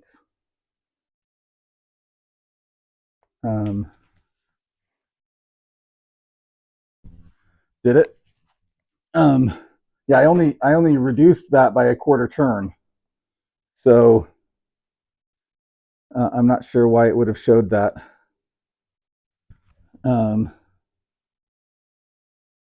But I mean, could be. I mean, my material removal gauge is probably off. That wouldn't surprise me. I've never really relied on it.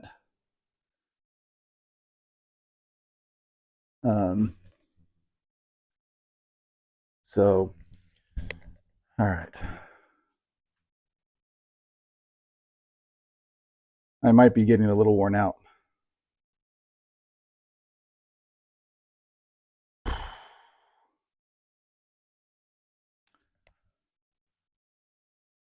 You can all hear me okay, right? Try that side up for a few swipes. All right, I can do that. but I don't get to flip it. That's kind of fun, actually.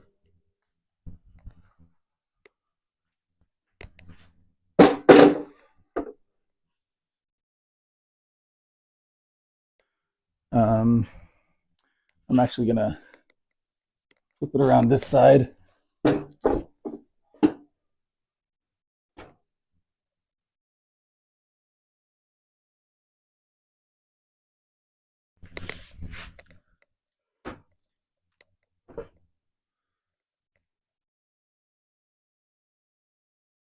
All right. Well,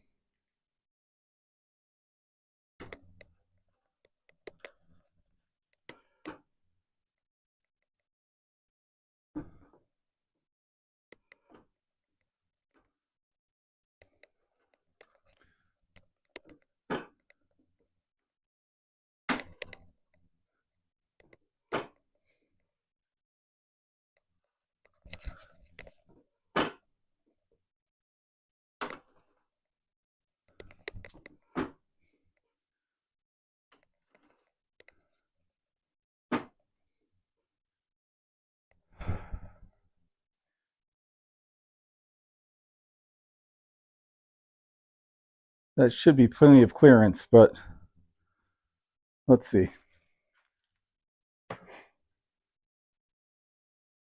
Yeah, material removal gauge is a piece on the underside front that lifts up when wood first enters the planer. Right. But I've never calibrated that material removal gauge, so I don't really trust the indicator. So it might be saying 3/16, but I don't necessarily trust that that's accurate because I've never done anything to adjust that gauge, so or verify it or anything. So even if it says that it's removing 3/16, I don't necessarily trust it. That's what I was trying to say. All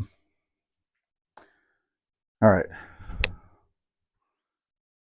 Let's see if it removes anything on this pass.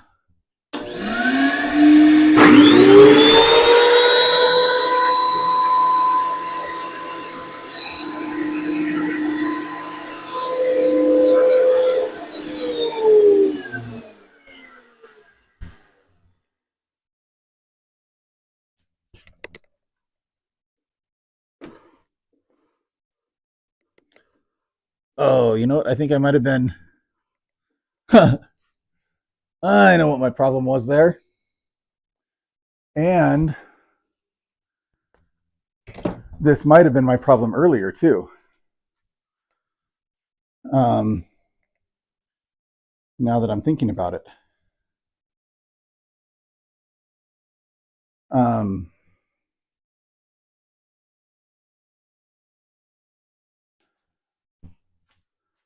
My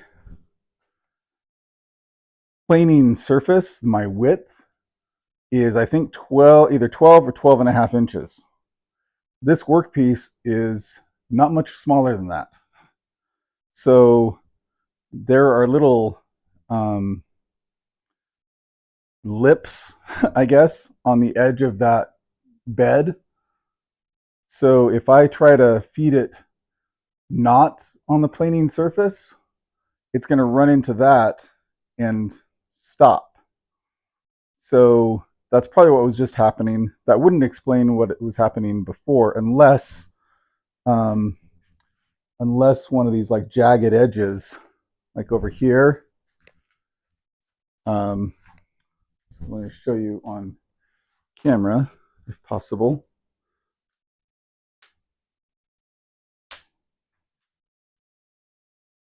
So I've got some jagged edges here.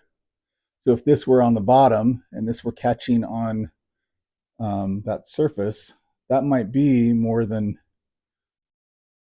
12 inches right there. I don't think so, but let me test it. And then I've also got a bit of a jagged edge down there. So that might have been catching too. That could be the cause. And you can see the burn mark right here. That wouldn't surprise me if that's part of what's going on, is it's catching on the lip on the edge of the planing surface. That could be part of my problem.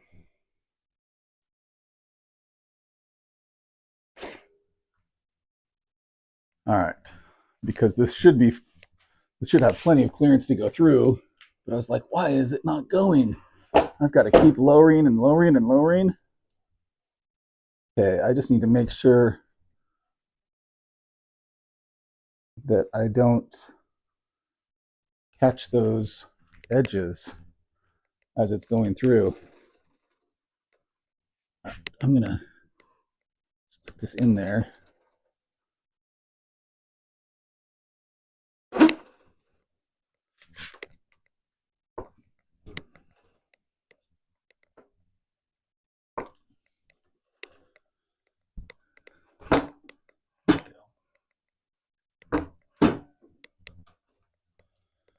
All right, let's try this again. Don't think it's adjustable. Not sure though. Mine does have one. Not have one. Oh, yours doesn't have them. Okay. All right. So let's see if I've got it to where it'll remove anything. Hopefully it'll actually go through if I avoid those lips on the planing surface.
Full-time wood too wide for planer. Yeah, I think that's probably been part of the problem.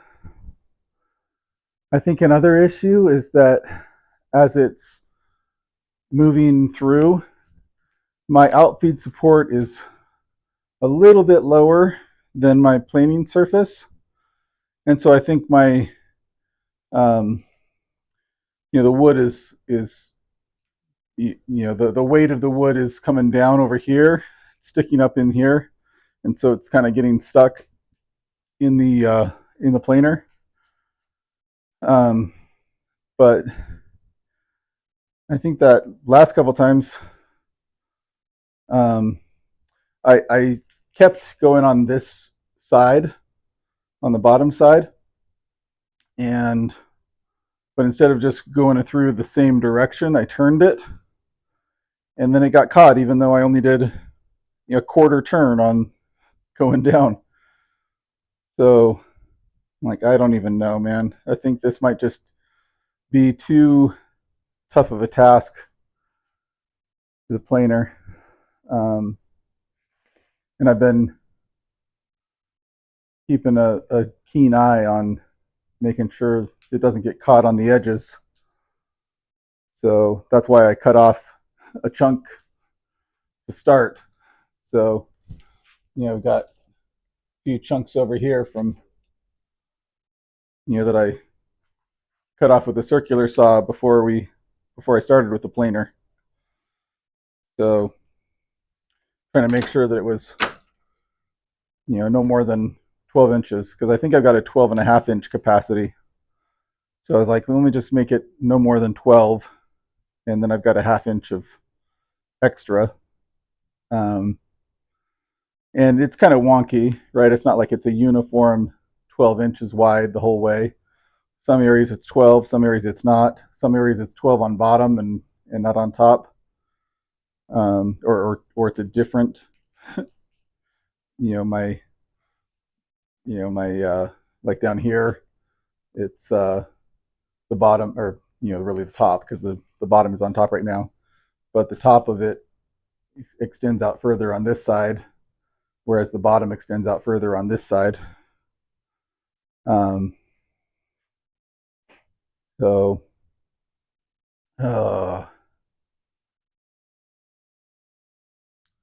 we made some progress, right?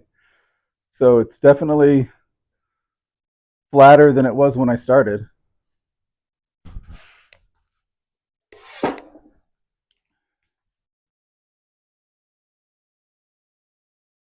So, I wonder if that's, well, it's not flat enough yet because I still need to remove all of that material.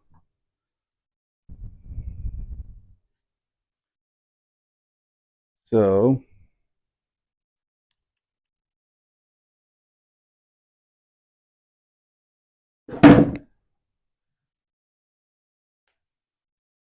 all right.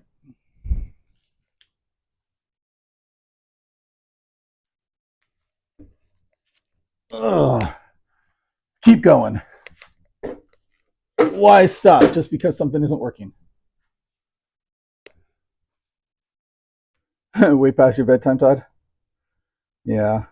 Hey, appreciate you being here. Appreciate all your help with this. I feel like this skip planing is working a lot better than my planer sled was working earlier. So made more progress this way than with the other. And appreciate all your help on helping me get the rollers clean and the blades removed and put back in and all that, and the pin. So really appreciate it, Todd. And hey, everybody, check out Todd's site, LJ Woodworks. He's does some awesome stuff over there, especially on the lathe. Really, really calm and soothing voice for those of you that are into being soothed. Does a really good job of education, teaching people how to do, how to do the lathe, or kind of explaining what he's doing as he does it. So really like that about LJ's channel, LJ Woodworks channel, Todd's channel. So please, whether you're watching live or whether you're watching a replay of this, make sure you check out LJ Woodworks. Big Dog has a good channel too. Check him out. We've had a lot of good people in the chat today. Some really good channels. So I'm gonna forget people, but we had another wood turner, My Honey's Handmade, Steve over there. So he does some really cool wood turning and other projects. And let's see, we had the Vineyard Farmhouse. Brian at the Vineyard Farmhouse was in here earlier. So check out his channel. I'm going to forget about a lot of people, I'm sure, that have been in. Rhinestone Suzanne was in earlier. Whitley Monkey was in. So yeah, everybody check out all these channels from some pretty cool makers. And Todd says, thank you. Hey, you're welcome. Thank you for all your help today. See what a great help he was to me today on this live. Check out his live. I'm sure you'll learn something as you watch him on the lathe and his other projects. All right, let's figure out if I want to keep going at this or yeah, why wouldn't I keep going? All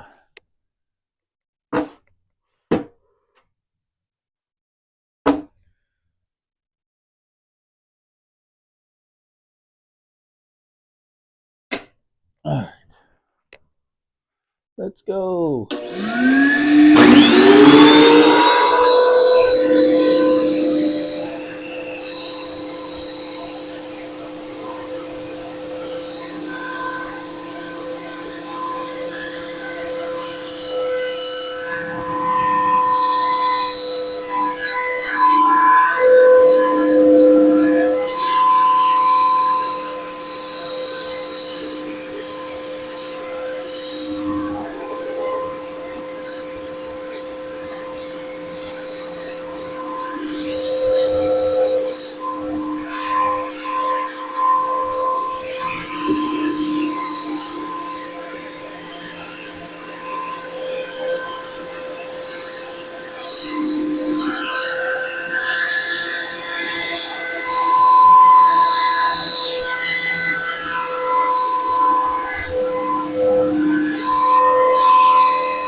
Shalom, shalom. Hi, Old Path.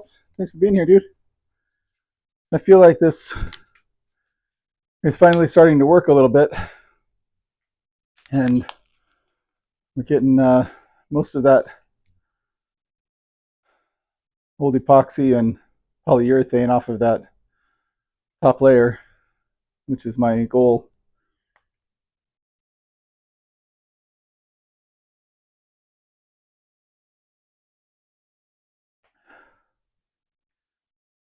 I may be a little thirsty though.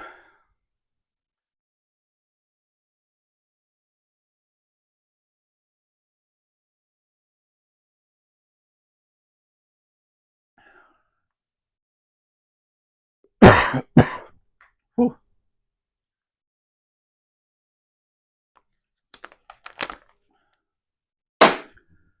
All right.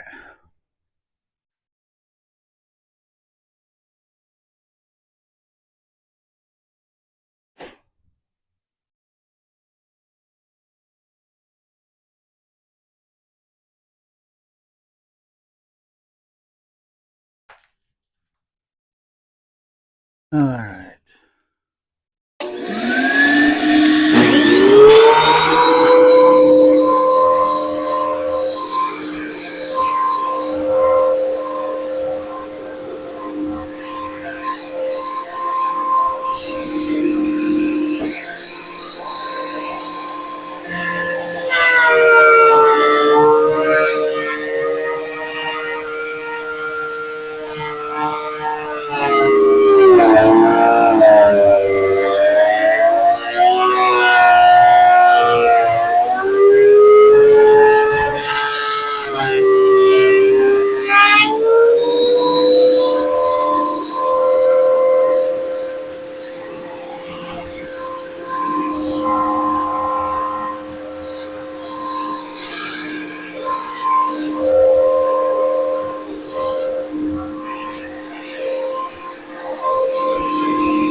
looks like my microphone might have died. So I will, I was just signing off basically, Opath. So hopefully the microphone's working now. I might have a little bit of juice left, but just saying thank you to everyone who's joined me on the live today, especially those who have been in chat and those who've helped me along on this project with helpful hints and guidance. Thanks again for everyone, and catch you on the next one. Like, subscribe, all the things if you haven't already. We have memberships if you're so inclined, and so yeah, catch y'all next time. And still going? Yeah, barely, Billy. Just wrapping things up. Let me show you where we're at on this board. It's not done yet, but been skip planing it, and here's where the top. That's what the top looks like right now. So still have a bit more to go. I cleaned off the planer rollers earlier because it just wasn't feeding through very well, and it is back to not feeding through very well even after having cleaned them because they are pretty dirty again. And so I just checked with the moisture meter, and the whole thing is probably over, I believe it's a softwood. It's probably a pine of some kind, according to Calvin over at Dad's Workshop.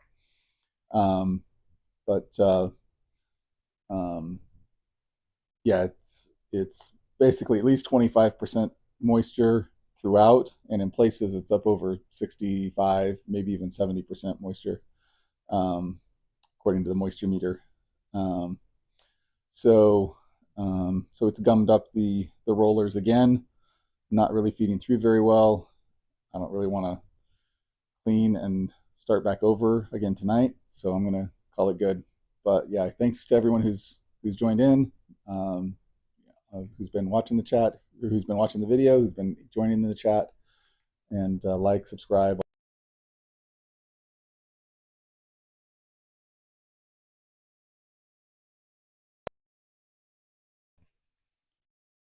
Looks like I lost the microphone again. But anyway, we'll see you all next time. Take care. Bye.